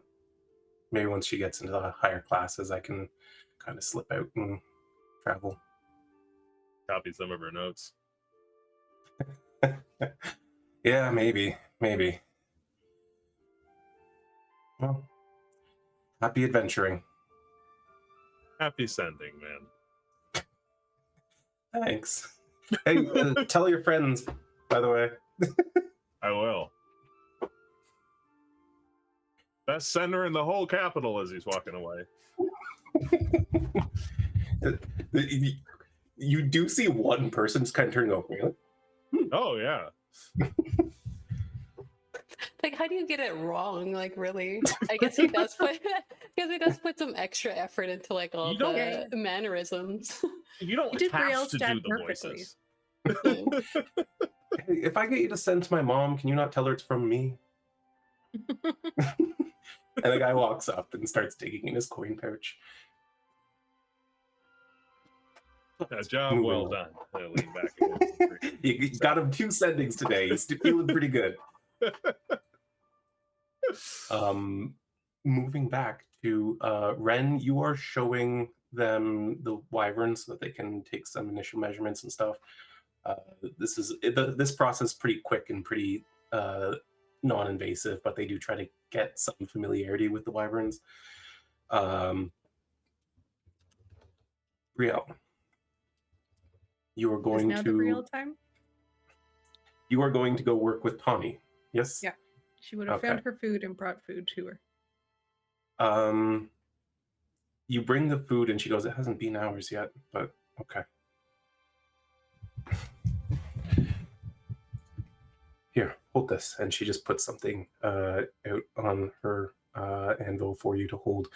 And despite how non-talkative she is, she gives like very quick, like 1 or 2 word explanations of the things she's doing and the steps she's doing. And with your experience, it's more than enough for you to grasp her meaning. And she's just kind of going through the different methods she uses. And she shows you another saddle that's finished and points to like where this piece is going to be on it. And she like kind of like rubs her hand through the inner curve. She says, "See here? Too small." So, and she like pats the bigger piece of leather and shape this. And this goes on for a few hours, long enough that Rhowan has returned with the other elves. And they've got bags of holding full of food stores and preservatives and things, enough to last them a good couple of months. Awesome. But no one's there, presumably, because what is Bastion doing? Because his... Yeah, I think Bastion probably would have gotten a little bit bored watching Brielle work with Tawny. And didn't really want to get too close to the wyverns because he's still unsure of those little guys. So he probably would have tried to go to like the Griffin stables and potentially like talk to one of the Griffin riders or one of the like people that kind of gets them prepped or stuff like that, just for some tips. Okay. So you head to the one that's not too far from where you landed, because that's the only one that you know where it is. And there are 2 rows of stalls that kind of face each other. The Griffins are all kind of squawking at each other. They're a very social species. They're very communicative with one another. And as they're like squawking and making these yips and noises, you see some of the other Griffin riders that are sort of down the other side of these pens. So you would have to walk between them to get there. Yeah, I mean, compared to the wyverns, these guys look cool. As soon as you walk out between them, the griffins all stop making noises at each other and focus on you. And the very first pair that you're in front of both kind of do this thing where they turn their beak up and look down at you. Aren't you cute? Oh, such a cute little noise. I bet you're very smart too, aren't you? It narrows its eyes. That answers that question. Probably a lot smarter than I am.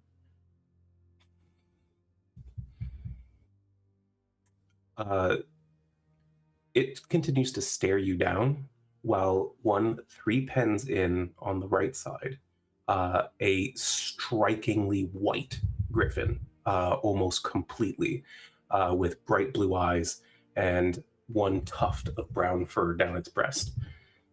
Brown feathers, not fur, down its breast. It starts kicking at the stall and squawking in your direction. Oh, I like you. He'll walk down nearer to that one. It sort of recoils into the stall a little bit, but still is kicking the back of it. Oh, I'm sorry. Did I scare you? It doesn't respond. It seems to just kick at the back a little bit. Oh, hey, what if I like, you want to try to take a bite out of my finger? I'm going to interrupt you right there. The second your hand extends forward, it goes to snap at you. So we're going to make an attack roll. Yeah, he was kind of baiting it for it. It was baiting you completely. Yep. Let's get up that griffin stat block. Throw it in the combat tracker. And have it attack Bastion. I do have a potential comeback for it. Sure. I will keep that in mind as it attacks with its beak. Oh, that's a nat 20. Ooh, love it. All right. Yeah, he's gonna let that happen now. Okay, so it snaps into your arm. It's the tips of its beak kind of get between the bones in your hand, and it's holding you there and staring into your eyes. Bastion is gonna stare right back at it. Make an animal handling check, and you're playing a dangerous game. I'm telling you that right now. Oh no, not again! Why do I always play dangerous games? I love it. I will use one of my inspirations if I have to. Okay. I probably will. I have a +1 to animal handling. Surprisingly, you rolled a total of a 20. Hey! So you continue to stare into its eyes, and it holds your gaze for about a good 5, maybe 10 seconds. It feels like a really long time. And then it very subtly gives one little yank to see how you respond to it. But something internal tells you to just wait it out. Yeah, no, he's not doing anything. If anything, his smile gets a little bit wider. Waits a few more seconds and yanks a little bit harder, tearing a little bit more of your flesh. Blood is dripping down from the bottom of its beak. Right. Is this how we bond? Do I get to take a chunk out of you? And lets you go. But you can see that it turns away from you ever so slightly, like it's not willing to look at you anymore. But one talon comes up to rest on the door between you and it.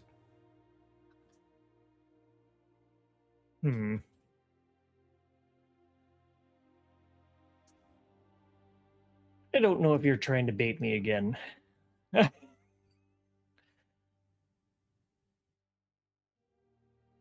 you know what?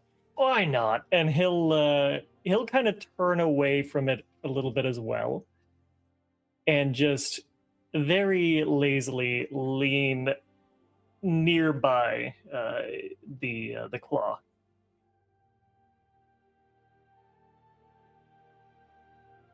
One talon comes over around your shoulder and like tink, tink, tink into your breastplate. Right, you like that? Makes another little screech and then starts circling in its pen and then lays down as if it's going to sleep and ignoring you. Huh. I think it's probably safe to say you're as crazy as I am. I bet you like to go fast too. The word fast, you can see, I don't know if you know this, griffins actually have external ears. Its little ears Yep. come up out of the feathers at the word fast. Haha. But it doesn't open its eyes or look at you. Oh, perfect. Well, you know, for a friend, I could make them go faster than they ever had before. But I'll leave you to it for now. You enjoy your... That doesn't look like horse meat. I'll see if I can get some of that for you too. The ears flip out again at the sound of the word horse. Perfect. I'll see you in a little while.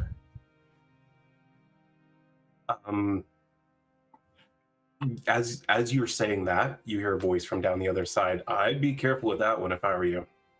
Oh, that's all right. He already took a chunk out of me. We're blood brothers now. You say so, man. That guy has gone nuts since losing his rider. Oh, he's just honestly probably pissed off. Nobody's been able to match his rider. Seems like, anyways. He's hurting. Oh, you're not wrong there. But yeah. I'm sorry. I do have a couple questions for you. I might be riding a griffin fairly shortly, and it might be that guy there. Got any tips for me? If you're riding him, bring a parachute. Parachute. All right. How about a spell that can let me fly? That'll do you. Yeah, we've had a couple of our experienced guys try to take him out for a flight in the last few days, and he just dumps them and goes hunting on his own. Oh, we're gonna get along very, very well, I think. Who was his previous owner? It was our previous champion. Oh. Yeah. Were they dragged down by one of these still things? We had a young griffin that was a little bit chaotic, a little bit like Fenrir here. Well, we needed our best, and Benrick was our best, and he was trying to break that chaos a little bit, or, rein it in, whatever it is he did that was so fucking magical. And still fall got him. Sorry to hear that. He was our best rider, best fighter, best leader. I hate to ask, the young griffin as well? Was Fenrir's young. Both gone. Damn. It's a Yeah. bloody shame. Well, with all the loss he suffered, I'm not surprised that he's acting out, but we thought maybe getting him out there, getting him back into his old habits would change things, and, well, he's just not having it. Oh. It's not the same as it was before. If you're trying to match that, he's never going to get better. He's got to learn to accept it and learn to enjoy again. Maybe he needs something different. Maybe he just needs to get on with life, find something new. Well, Like we do sometimes. maybe not get on, but at least accept.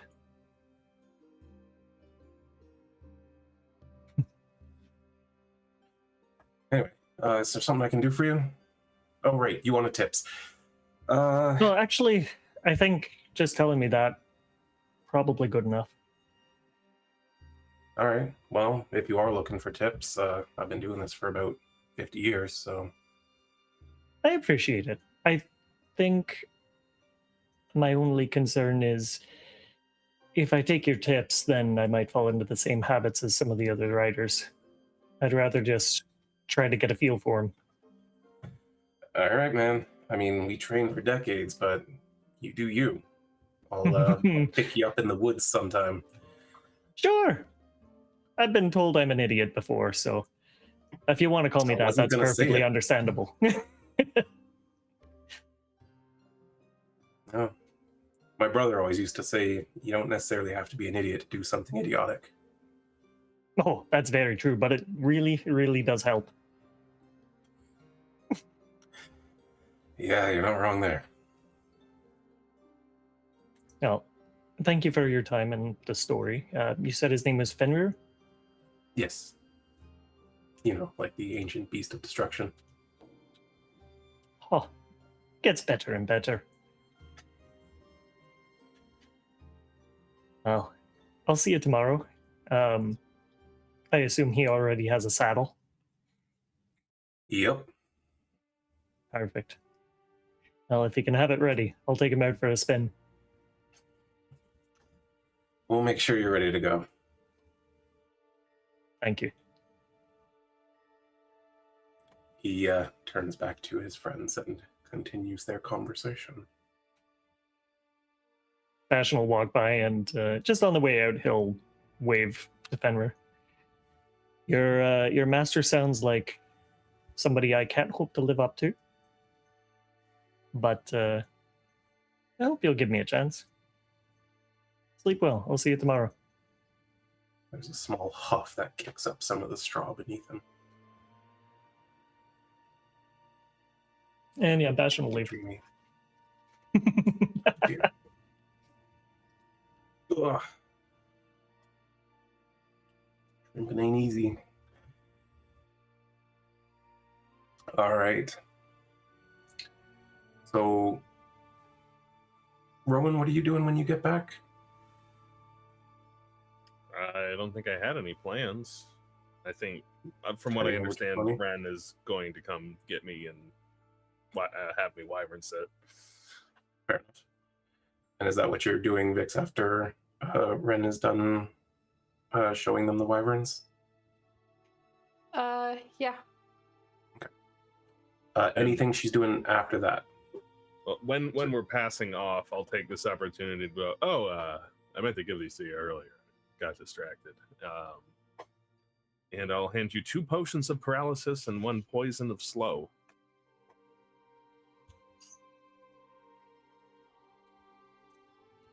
Made these out of that eyeball monster we fought. Oh. That. Will it have a similar effect then that we suffered? Yeah, it should do. Just put this on one of your blades and stab someone.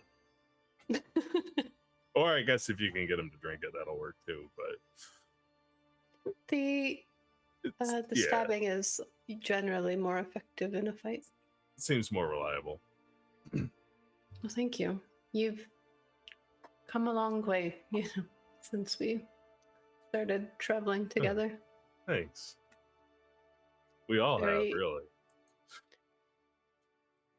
You were always resourceful, but I think I've seen it on full display for the last few weeks. Make an insight check on Wren. She's dying. She's saying goodbye right now. Yeah, right? I'm like, it's just it's a little bit out of character for her to be openly complimentary.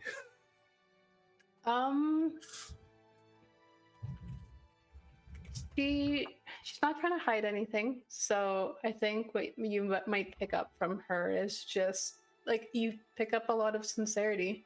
And it seems like the last few weeks in particular, she's been impressed with some of the things she's seen. And I think she'll add, you kind of outdid me back there in the capital on some of the things that normally I'm relied on for.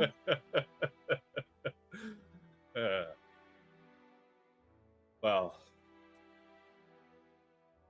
I have a leg up if I can shrink down to this size, I'm sure.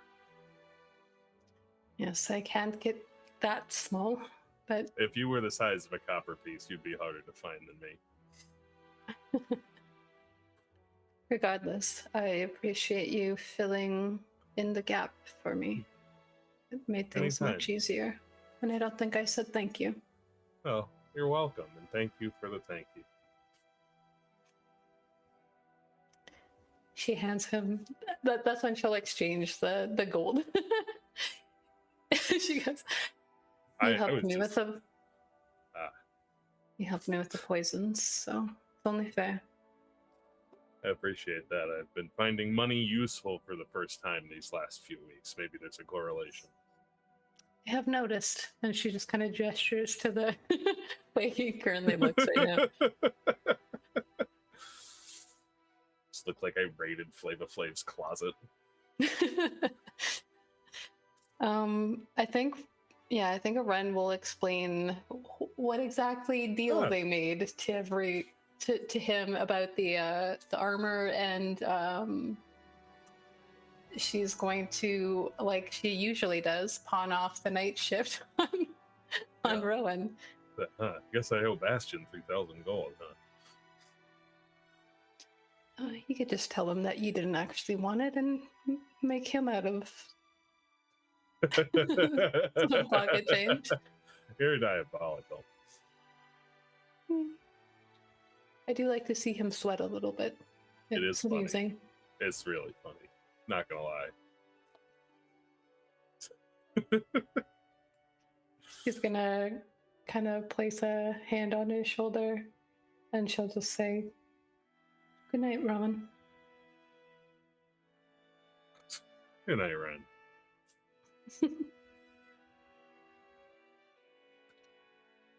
Yeah, she's gonna pawn them off and kind of introduce, I guess, because they didn't really. He wasn't there, and so I think Yeah, he wasn't there. He didn't know them. So yeah, Okay. just kind of connect them and go back to the little house that they've been given for the night. Cool. All right. Well, Brielle keeps working with Tawny. Rowan's watching the wyverns and helping with them, taking measurements and fitting pieces and stuff. Bastion and Wren heading back to rest for the night. All right. Then, Brielle.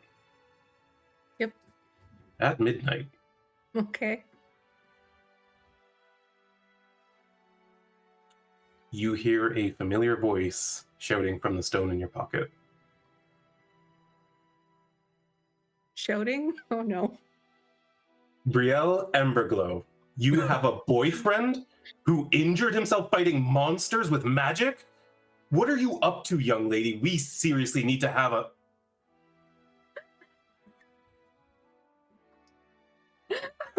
I think Brielle drops the stone. She's just so like, oh my god. She'll like tenderly pick it up. Hi, Dad. Who told you? Yes. He's a really great guy, I promise. Gonna save him. Tell you more, bye. And now he has to sit with that for 24 hours. Yeah. Yeah.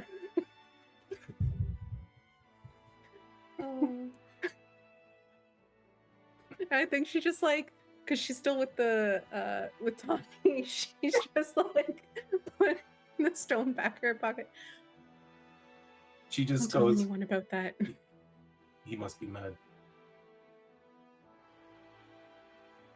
Yeah.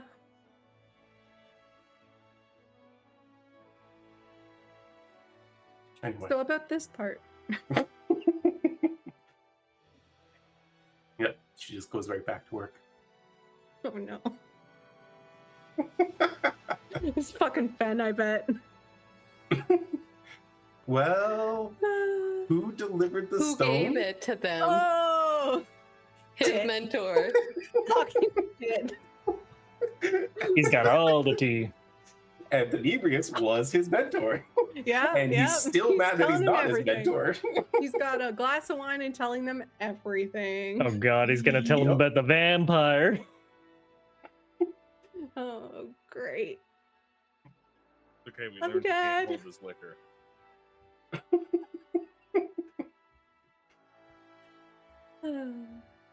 Yep. He's probably Oh, on I'm that so ship glad I still got that. getting hammered and causing a scene. I wasn't expecting that, but I love it. No, I was not either. Yeah, this No, I is was the not. best purchase ever. My god. Should have put that together. That the Nebris might say something. Yeah.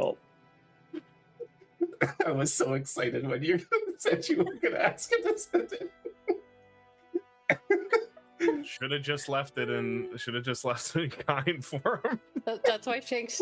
That's why Shanks didn't want us to take the tree route. Drama. You sly devil. I thought opportunity. That's great. Oh my gosh, I love it.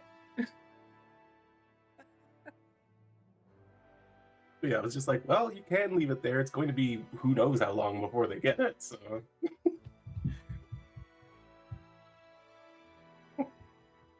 Brielle's not sleeping well, if at all, tonight. you do have the option to stay up all night and work with Tawny. Hmm. Like You old know, times with Pythia. yes. Yes, we're doing that. Okay, I'm gonna need a Constitution roll to not, or Constitution save to not gain exhaustion working through the night before you go to deal with whatever this problem in the woods is. 20 will 20? absolutely do it for the first Okay. night. Okay. It was only one night for me So far. so far. Bowl. We're so hydrated this game. Oh, I'm sweating. Okay. It's the Brielle's dad in you. Yeah. Raging. I can feel his blood boiling inside. I will murder that dwarf boy. Well, he knows where Dwarf's family is, and so he Yeah. might just storm into that tavern and start a fight. And And then be With Charlie of all roommate. people. we get to find out who's stronger, Wes or Charlie. Oh no. Oh no. You want a new Fuck the stepmom? vampire. I'm scared of my dad. I just love it when a player's sitting there going, "Oh no, oh no, Oh yeah. the consequences of my choices." Okay. Well, Brielle's up working all night. Wren and Bastion get a nice good night's sleep. Rhowan takes a trance by Connie. I do think Wren is like a little bit like, where is Brielle before she just passes out because it's been a long day. Does she tell the empty room the best part of her day? No, but she definitely had that like piece of information kind of like tucked away to tell Brielle later. She's probably like falling asleep trying to hold on to it and just passes out. All right. Well, you guys get your long rest, except for Brielle, who has a lot of damage in the tracker. Did you fight something? You've had a long rest since your last Forever ago, fight, we've right? had a long rest. Since Yeah. Yeah. We haven't long rested in a while. Okay. Yeah, you guys get your rest. You have your night. Morning comes, and the village is somewhat lively. There are people who are getting the griffins out of pens and trying to get them exercising around. They are hesitant to go flying about recklessly, so plans are being made up for how they exercise them correctly. And also, Do you try to listen at all, Bastion, about what's going on with the Griffins and everything? Yeah, he'll try to like kind of listen tangentially for it. Then yeah, you would gather that they're doing a rotation on hunting with them, and you can hear two guys talking like, well, this one hasn't been out to hunt in 2 weeks, and I think he's starting to get depressed. And so they're like making up a schedule for who can go out in what groups and where they think it's safe to go right now. And they even have like this whole map of the woods sprawled out, and you can see there places that it has happened are marked off, including the dates that it happened. And there's sort of trying to detect a pattern, but to your eye, it doesn't look like there is one. It seems pretty random and sporadic. Okay. Yeah, I was gonna ask if there was like anywhere in particular that hasn't been hit yet, or like that kind of thing. But There's certain gaps. There's places where it hasn't happened, but there's places where it happened once, like 8 months ago, and then again recently in a very similar spot, kind of thing. And so it's just really all over the place. okay, yeah, okay, that's fine. He'll probably just follow one of the regular patrol routes, and if something's out there, they'll find him. Since I was trancing with Connie, am I nearby when this conversation Yes. happens? Yeah. Does it, if I'm like putting my druid hat on, does this like look like a pattern of like predation?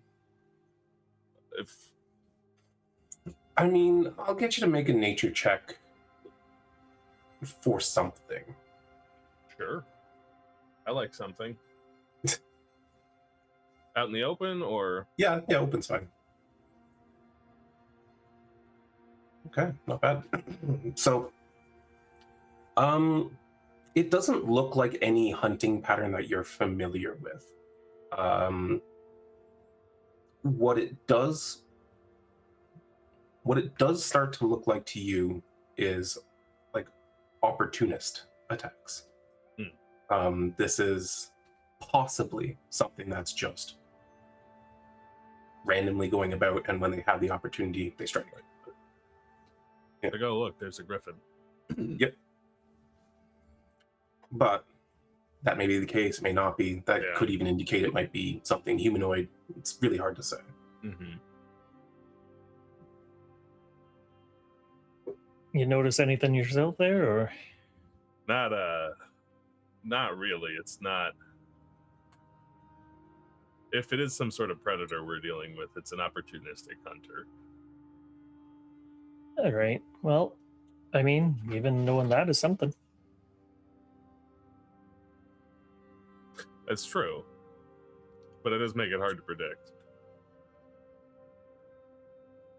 I will say you got a 23, so I'm going to give you a little something that Rhowan would probably that he would have come to mind. Of the things in this world that might want to kill griffins, that can afford to not intentionally hunt them, there are very, very few. Hmm.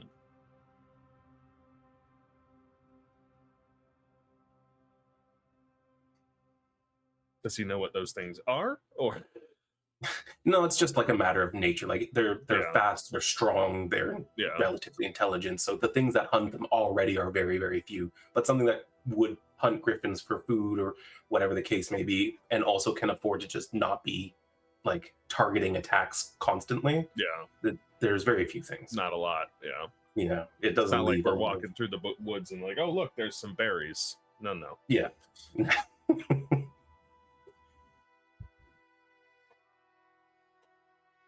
Whatever it is, it's big. But I suppose you probably already knew that. Yeah, you kind of assumed, yeah. Well, we've hunted big things before. This is true. Oh, guess I better go and see about my mount.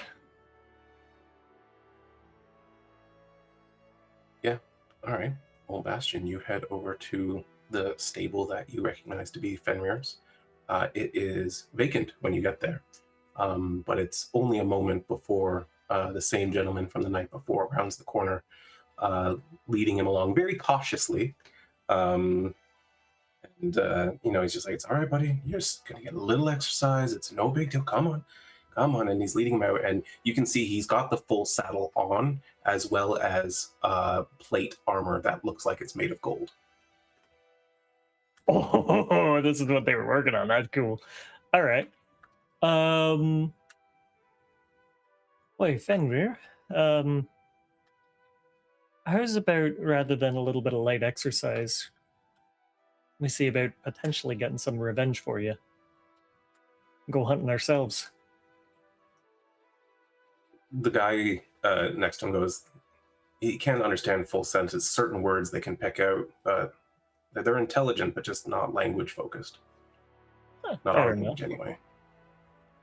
Well, in that case, hunt.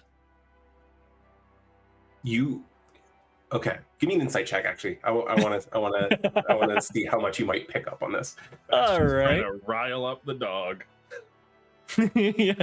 Walk out for a walk.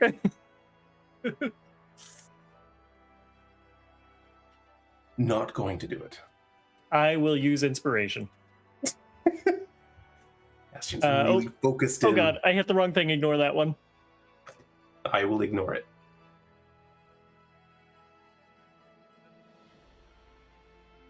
Okay. At the word hunt, it looks like Fenrir is trying to restrain itself, but one ear flicks out very instantaneously.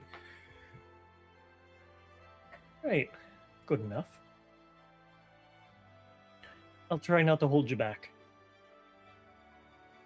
Yeah, so you're gonna want to be careful. He is very fast. Probably our perfect. fastest. And before you take off, and seriously, this is the most important thing, you want to get your knee shims in the saddle, because he will roll and you'll fly out. Knee shims, perfect. Okay. Other Do you have than any that, glue? Glue? Aye. No. Okay. Well, worth a try. You could ask the craftsman. No, it's fine. It's fine. It's fine. I don't quite like heights. Right. Well, the shims will hold you pretty much in any situation. You gotta hit the release clasp to get out, which you're going to want to remember, especially if you start falling, because depending on how you land, he'll crush you, and then if there is something down there, it'll eat you. So, and you'll If just we're be stuck falling, to we're it. falling together. Very well. Have any last minute questions before I let Fenrir take you? Hell. I don't think so. Could Bastion have grabbed a chunk of horse meat from the people that came back? Yes, that is absolutely something you could do. I know that you had an intent to find some, so that's Yeah. within reason. All right. Yeah, he'll pull a piece out of his bag and just be like, right, Fenrir, you'll get another chunk when we're done. I think. Can you just like make an initiative roll for me? Initiative. That's not actually his dex score, but that's fine. You both roll 20s. However, you find that Fenrir is much faster than you. That isn't the correct modifier, but it's above that, not below it. But either way, he passes. So the second it comes out, you hear an intake of air through its nostrils, and it snatches it from your hand immediately. He like tilts his head back and chomps it all up with his beak and swallows. All right. Well, we'll work on your manners later. Another through the nostrils. I should bring my tutor. Should get you right as rain.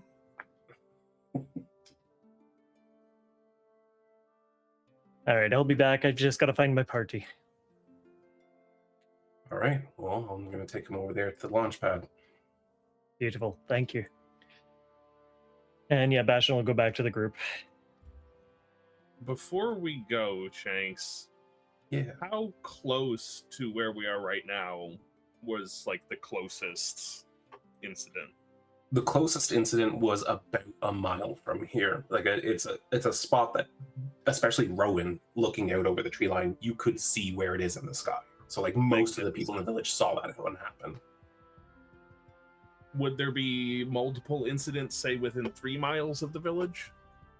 Within 3 miles, there'd be a couple for sure. There was only one that was as close as that. 1 mile. Yeah, within 3 miles, there would be 4 probably. Just in cases, while we're getting everyone together, I would like to cast Commune with Nature while I'm sat up here waiting for everyone else to turn up. All right.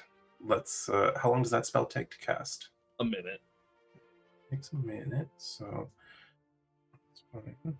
And let's look at the spell because it's not one that I'm super familiar with. Oops, pressed a button instead. Instantaneous, gain nature. We come on with nature, gain knowledge of the surrounding territory.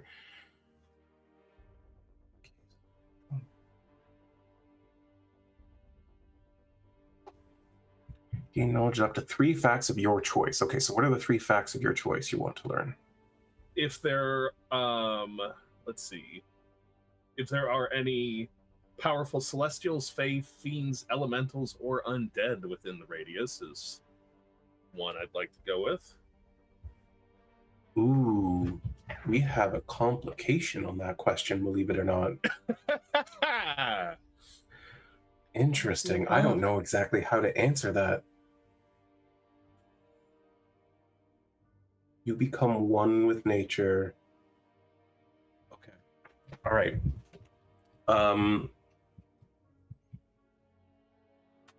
Right about the 3 mile mark, you get the sense that there is an air elemental, but no, there was an air elemental. There's an air elemental covered by something else. Then I guess that leads very nicely into my next question, which is influence from other planes of existence. We know there's a Feywild garden. Yes, you do sense the plot of land that is influenced by the Feywild. Bit of conjuration magic that's sort of just allowing it to grow naturally as if it were in the Feywild. Other than that, within 3 miles, no other influence from other planes. And I guess if there's any other prevalent peoples besides what I'm expecting to find from this city.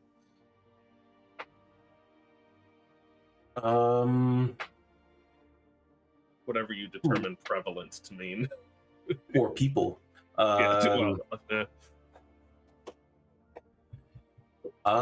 You get the hint of a humanoid race that is not what you're familiar with in this village, but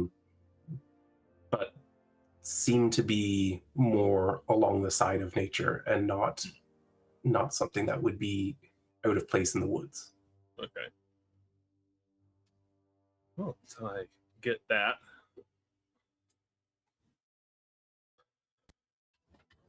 And I'll wait for the rest of the gang to show up. All right. Rest of the gang, what's going on? Brielle is meeting up with everyone. Did she get the saddle or no? The saddle is not ready yet. Okay, then she's meeting 24 up. hours, so it'll be ready in the night. Oh yeah, the night. She's meeting up with everyone. She's taking her sending stone and she's putting it in Bastion's chest and saying, "Thank you very much for the gift. It was really lovely and I really appreciate it. And you can have it back now." Brielle, Uh, that's kind of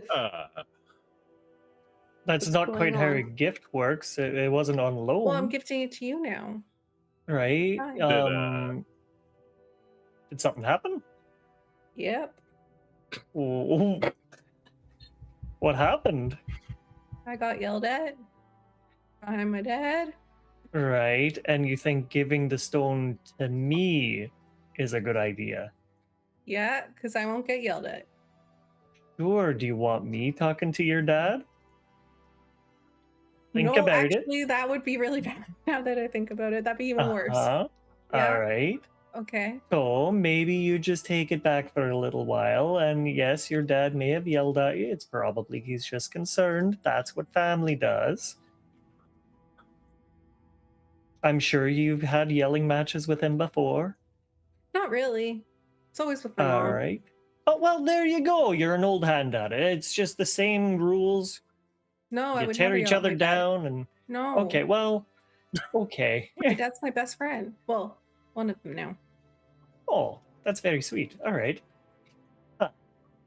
I'm a little jealous. Well, anyways, you take it back. I'm sure the yelling was just the initial thing. He had to talk to Inebrius. That's probably the problem.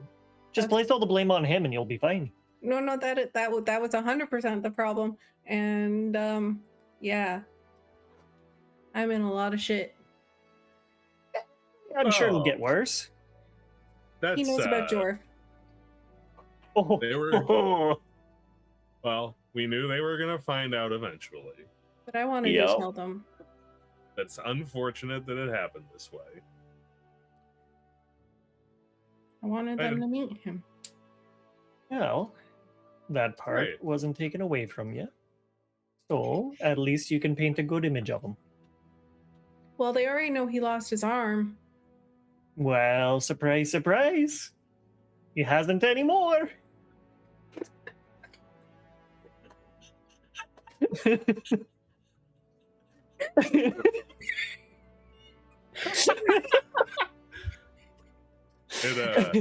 got better.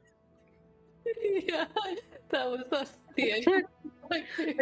I don't think the way that I tell them that it happened is going to make them happy. Yeah, maybe don't tell them that part. Just be like, oh, miscommunication or something like that. Yeah, but not No. telling them is what got me in trouble. Oh, God. Well, I think it's Ren, what still would you worth it. do? I don't think Bastion's giving me good advice. Brielle, you are a strong adventurer. You said it yourself, you're a baby god.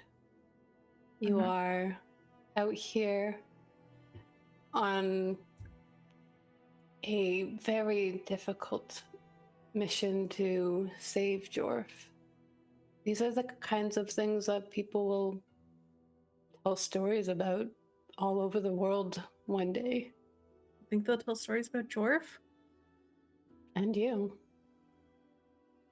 It's going to be very difficult to keep these sorts of things under wraps forever. And I don't think that you should be embarrassed or ashamed or feel guilty about any of it. I guess I just wanted to tell him first. I'm really scared he's gonna shit. I should probably message Fen. How am I gonna do that? That one's going to be a little bit more difficult, Wren says as she's like, Brielle is they are like living stressed together. out, and she's kind of like just like pacing at this point now. She's like, oh my god. Do you need me to send you back to the capital so you can talk to Terry? No. I'm sure Terry will reach out to Terry me at some appreciates point. the offer. No matter okay. where they are in the world, she goes back to the capital. Yeah, I have to Yeah, go every to time she Terry. needs to send. Loyalty, man. Maybe. Okay. Maybe we just ignore it for now. And if I'm sleeping in the same room as you, Ren, I'm sorry if you get angry messages at midnight. That will wake you up. If you stuff it in the bag of holding, you won't be able to hear it. Yeah, but then I'll never hear the end of it. And then, okay, what we're going to do is we're going to be fine. We're going to be fine. Exactly. We're going to be fine. Okay, and then when we meet Jorf, I'll just get Jorf to message my dad. And we'll see how it goes. Well, that's not a good idea. We can deal with that later. We'll workshop that one Everything's out. going to be fine. It'll be fine. is It'll be gonna fine. Okay, let's go figure out what's killing these griffins, please. Oh, about that. I Sure. think it's some sort of, well, maybe corrupted, mispurposed, unusual air elemental. I spent a little time talking to the ground while I was waiting for you all to get up here and drew and stuff. Interesting. I think Wren just nods understandingly. Like she's tried Yeah. to talk to Orin there, so like a couple of times. So she's like, yeah, talking to the ground. There's something that kind of smells like an air elemental, but isn't, about 3 miles that way. Yeah, that's a good starting point. Lead the way. Perfect. Oh, let me introduce you to Fenrir. You're gonna love him. He's just like me. Wow, the enthusiasm is deafening. That is enthusiasm from Rhowan.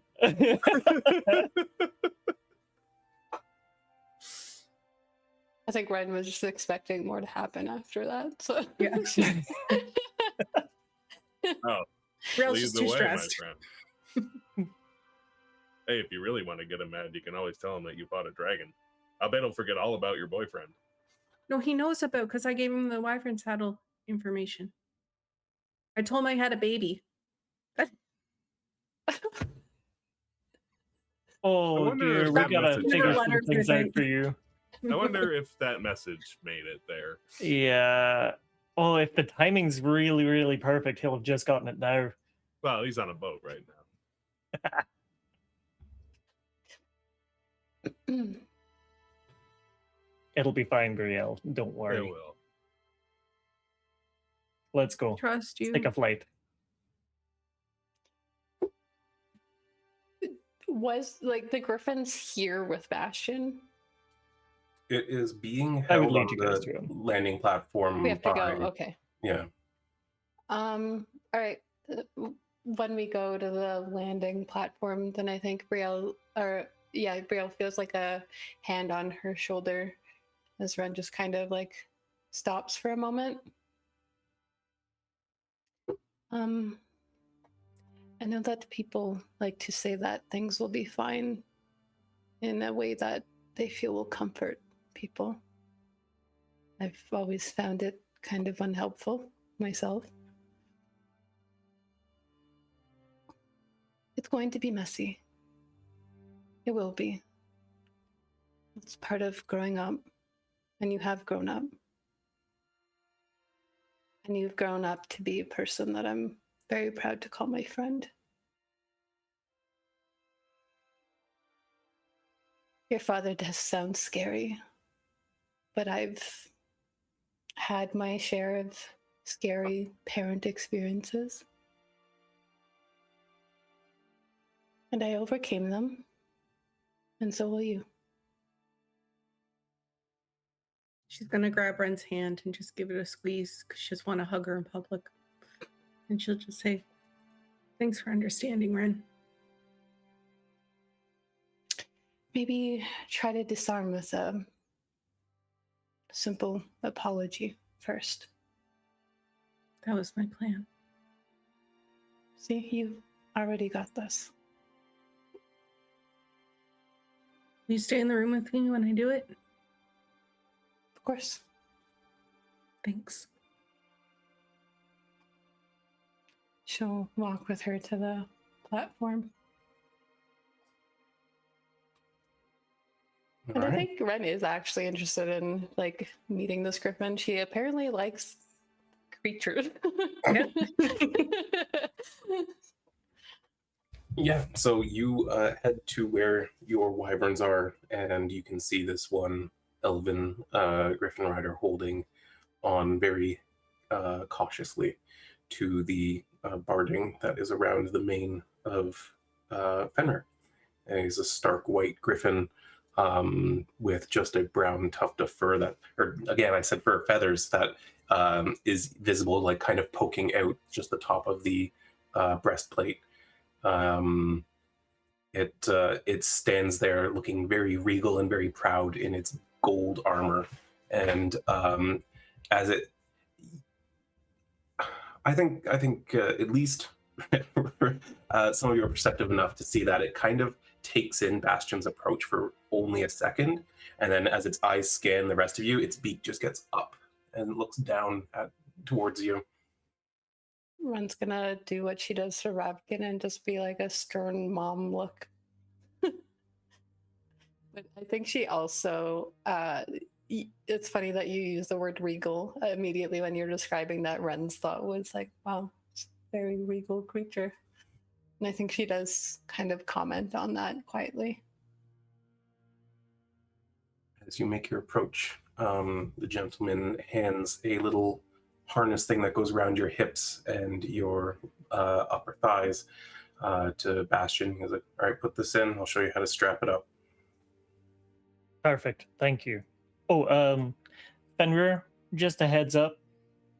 Their mounts aren't quite as beautiful as you are, but they're all right. They're just a little bit murderous. But they're on our side. He fully knows that Fenrir cannot understand the nuances, but he's just like, don't worry about it. You're awesome.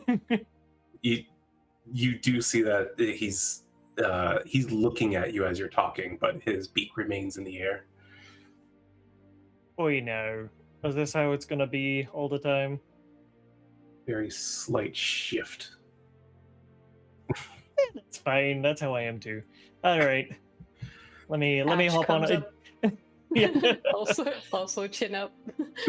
Oh god, yeah. They just hate each other. From here. That's what Brielle's like. Talk to him from here. Give me an animal handling check. Brielle? Yeah. Okay.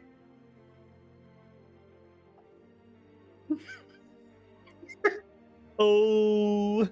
oh no. Nothing I can do to help with that.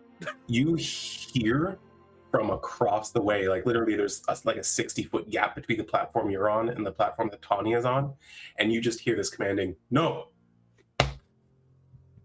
Here! That was loud. That's a good thud. Yep. Yeah, 10 out of 10 thud for sure. Yep. Yep. Brielle's just gonna slap her chest like she did as hard as she can and try it again. I will From let you here. try it again. Got it. A 19. surprisingly commanding comes out of Brielle, All and based you on the hit. and you see Ash just immediately lock in on you. Their eyes just close with yours, and I think you kind of feel like maybe this is a dog that's just been scolded. I'm so sorry, buddy. Oh my As- god, you ruined it. As you're Completely apologizing, the head just slips out of your hands and goes back up. Yep. Well, you gotta untrain animals in every game. Yo. It's You're all right. It's Hell, just Megan.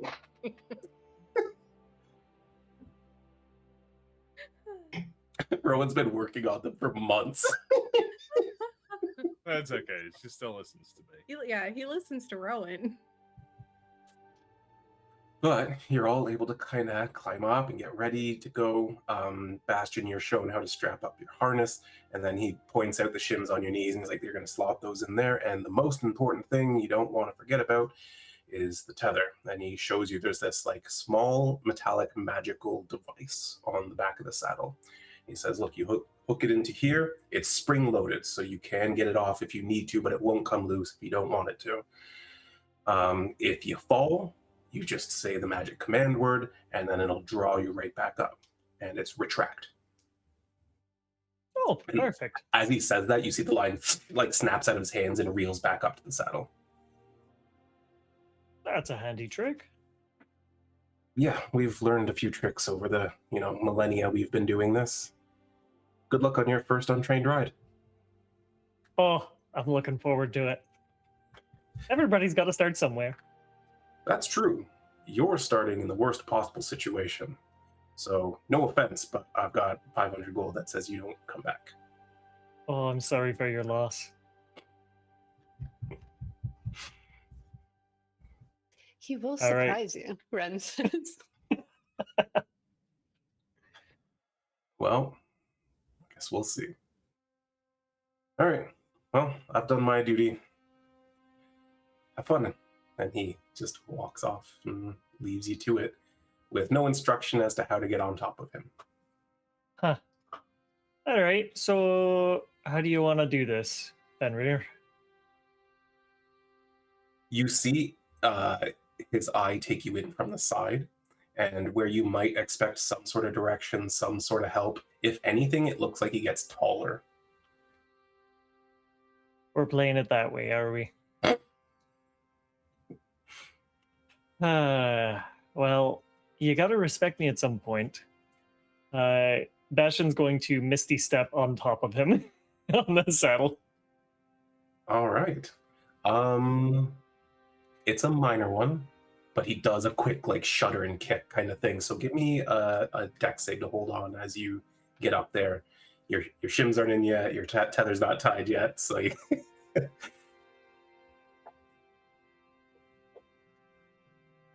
Ooh, it was a low DC, but it was above a 6. Oh, damn. Kicked off. Oh, you little bastard. Do I get kicked off? Yeah. You misty step up and immediately he shudders, and you just find your full body weight being shifted in a way that you can't counteract fast enough, and you just go like face and shoulder first into the wooden platform. That was a little ignoble. Oh, actually, as part of that, let's go ahead and take 4 bludgeoning damage too. Perfect. I think Bastion will be wiping off a little bit of a bloody nose. You hear a very bemused huff from the griffin. All right, fun's over. Let me up. And goes up higher. He will grab it and pull down. You want to enter a strength contest with it? Oh, he absolutely does. Alrighty then. Well, We're rooting for you, make man. a strength check. Athletics? No, this is not an athletic ability. This is straight strength. Well, shit. Okay. Come on. Fudgios. You start pulling down on the barding, and you see he resists you for the first few seconds, and then when he sees you're not stopping, the head comes down a little bit, just enough to launch you into the air. You get thrown about 5 feet back. Oh my god. Huh. All right. Respect. Those are all good points, Nick. Yeah,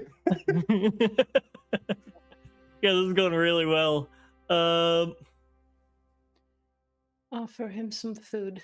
Bastion hears in his head, because Wren doesn't want to say this out loud in front of the creature.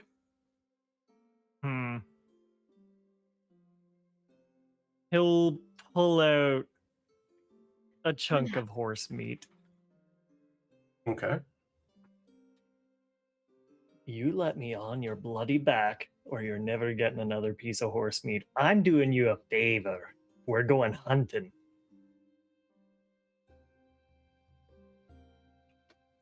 Otherwise, I'll just fly you around my bloody self, and you'll never get to see how fast you can truly go. Make a persuasion check with disadvantage.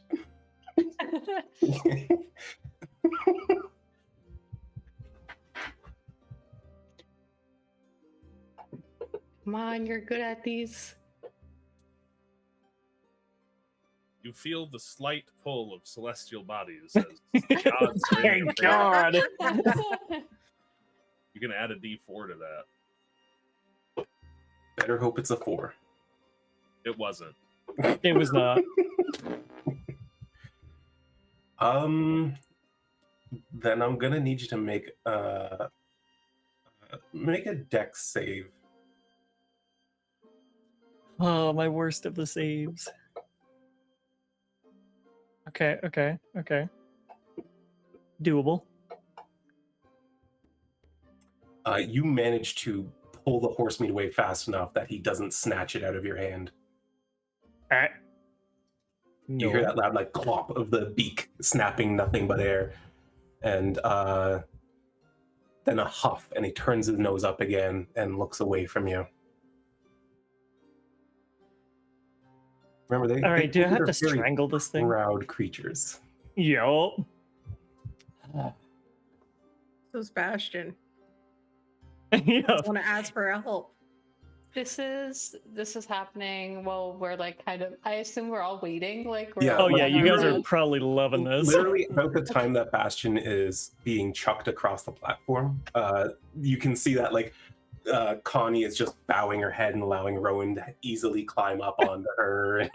I think Wren and Brielle are climbing up as well. And Wren's gonna try to make this Griffin a little bit jealous of the fact that we're all going hunting, and she's just gonna say, "All right, boy, let's go flying, get some food," and she'll just kind of gesture for Ravkin to start flying, and just start kind of circling above the platform. I think as Wren does that, Bastion's going to be like, "Oh, shown up by a couple of lizards. Interesting."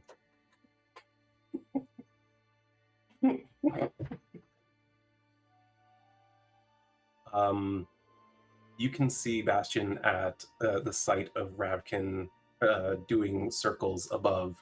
Fenrir's eyes are watching it the whole time, and then you can see those wings extend very slowly out and stretch out and shudder a little bit, and then poise as if it's about to take off without you.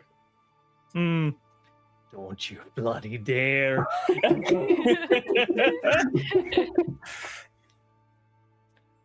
He's going to... Okay. You just want to ride on Ash? Yeah, I think Bastion is a little pissed off at this point. He's going to fling his hand out and just be like, "1 second, Brielle."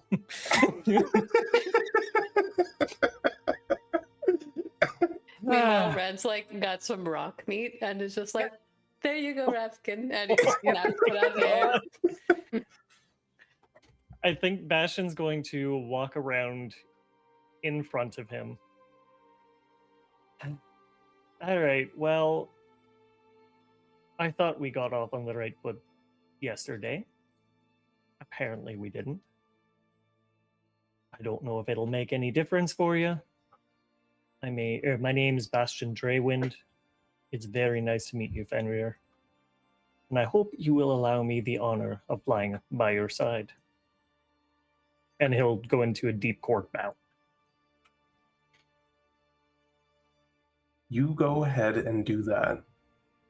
And as you go into that bow, you see that head lower a little bit, wings relax, and one talon comes up again and taps on the back of your breastplate. And as that comes down to the ground, you see it buckle, and one side of him dips lower. Bastion's fighting the urge to make a snappy reply. He will kind of stiffly get up, straight back, and walk around and kind of step into the stirrups and try to pull himself up. Yeah, you have no issue. In fact, the way he rolls his body as you step into it assists you getting on top. You can see that it looks back and is looking specifically at your leg and where it should be locked in. All right. I understand being pampered too. Give me a moment, let me lock in, and we'll go for your hunt. You connect all your things, and yeah, once you're ready, you see those wings stretch out again and poise, and then with one massive flap, you are launched a good 30 feet into the air, and then another great flap and another, and before long, you are up circling in the sky next to Ravkin, and very subtly, going faster than it from the outside circle. Bastion just sends a message to the party, just being like, "Right, that wasn't so bad. Where are we off to?"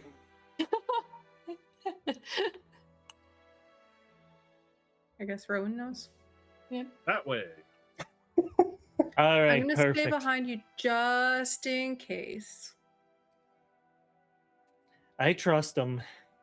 He's like me, a little bit prickly. As you try to nudge him in the right direction, you can see. Actually, give me a animal handling check to see if you're able to do it, or if it's gonna just kind of do its own Don't thing. do this to me, Shanks. It's getting easier with successes. I'll tell you that. Just be like me and take proficiency just so you can have an Yeah. animal. I might friggin' have to. Holy. With a 19, you start like nudging with your thighs towards the direction that the others are heading towards, and you see him subtly shift into that direction. And again, now that the wyverns are more obedient, they change direction faster, so they've gotten a little bit ahead, and so that seems to upset him a little bit, and he spins as he takes a little bit of a dive, gathering a ridiculous amount of speed, and then breaks out into a soaring glide that kind of undercuts from under them and rushes out ahead of them all. Oh, I think Bastion's gonna let out like a whoop as he goes under there. Is there anything anyone would like to do as you're flying out towards this spot Rowan's suspicious about 3 miles away? Wren is definitely staying in the like line that Bastion and his griffin are doing, like behind them, Mhm. just in case I go off and like hit one of these dead spots. Kind of letting Bastion be the test dummy at the moment. Yeah, I think Bastion would try to take a little bit of a lead, enough where it could potentially like just look like he's not quite on his own, because obviously there's 3 wyverns behind him, but like enough to give a tiny bit of space at least. Yeah, fair enough. Anyone else? Can I like keep an eye out? Not that I'm perceptive in the least, to see if I can see any like anything weird, like, or the Yeah. elemental. Absolutely. Give me a perception check in the tower. Rowan too. Actually, Ditto. is it possible that Wren takes like a sort of I don't know if this would work on Radkin, but sort of just like a dodging sort of reactionary I don't know, like I'm just trying to be on guard because I'm not gonna see anything, so Fair. You can take the dodge action if that's yeah, what you would like that's to what I'm do. gonna do. Um, I'll write that down so I remember next time. Interestingly, Brielle and Rowan rolled the same thing. Not the same total, Nope. not No, by a fair long shot. But I was gonna say, I must have rolled poorly. There's no shade. My modifier is just very high. it is like to yeah, Well, also, end on I the always same roll number. poorly. she would have to roll a 16 or above for you to roll the same total as her. Yeah. But you're flying out, and Brielle, for a brief moment, you feel like you saw movement beneath the canopy. Something green moving about, but then the leaves are green, the grass is green. You're not really sure you saw anything at all, but there's something out there that you're convinced of it. But nothing seems to happen. Time goes by. Rowan, you're seeing and hearing a lot of things. Strange sense in the air. At first, you feel like just a sudden whiff of something of rot in the air. Something not uncommon in a wood, but potent and in a lush area where it's like, that doesn't seem right. But just as Bastion and Fenrir get over a very, very tight clearing, not even big enough for really not, it would be a very tight space to try to land a wyvern. It's just open enough to see the ground. You swear you spot the glaring face of a dragon. And as you notice that, Bastion, you suddenly find that you have no air to breathe at all. And the momentum that you were carrying dies very quickly. And you go from going speedily along horizontally to arcing down very sharply. And you can see Fenrir in a panic, swinging those massive wings, no sound coming from it at all. As you fall suddenly and rapidly towards the ground. What would you like to do? You've got about 6 seconds before the worst happens. Yep. Can I cast Fly on him? You're going to cast Fly on Fenrir. Yes. Interesting. Yeah, burn the spell slot. He's a creature. You can touch him. You cast Fly, and your fall kind of starts to decelerate in random bursts as his body moves suddenly in jerking motions, left, right, up, down. You have the Shimzin, but this is an insane movement that's happening. Make me a dex save with advantage, please. He's also going to be like not yelling at him, but like just be like, pretend it's natural, just go with the flow. Let me stop you right there. You try and no sound comes out. No sound comes out. All right. So There you is no said air here to transfer the vibration. Gotcha. You said with advantage? With advantage. You do just barely manage to hold on to him as his body starts moving in these random bursts of different directions. And you see now as his fall spirals in a way that he locks eyes with the ever approaching ground, everything just suddenly stops. His will to not fall seems to be enough for him to trigger a constant state of flight. Though you can see his beak like opening, tongue flicking out like it's screeching, and you cannot hear, but you can sort of feel the vibrating vocal cords through your legs. Yeah, he's going to be like trying to stroke his neck and like just, all right, calming movements. You're okay. I'm here. We're both here. Any other kind of direction or anything that you want to do, or he's going to, I guess, try to slowly like tell him to like, all right, land here. Yeah, you see the descent starts to happen again, much more slowly, much more controlled. You can see he's still flapping his wings as if it might help, but it isn't. The flight slowly brings you down towards the ground, and as you get about 20 feet above the canopy, you now also see the eyes of the green dragon peering at you between two great tree trunks. And as it sees you interfering with the fall and floating above the canopy, its head ducks back in and air suddenly fills the space again. And that's where we're going to call it a night for now. Oh my god. That was good.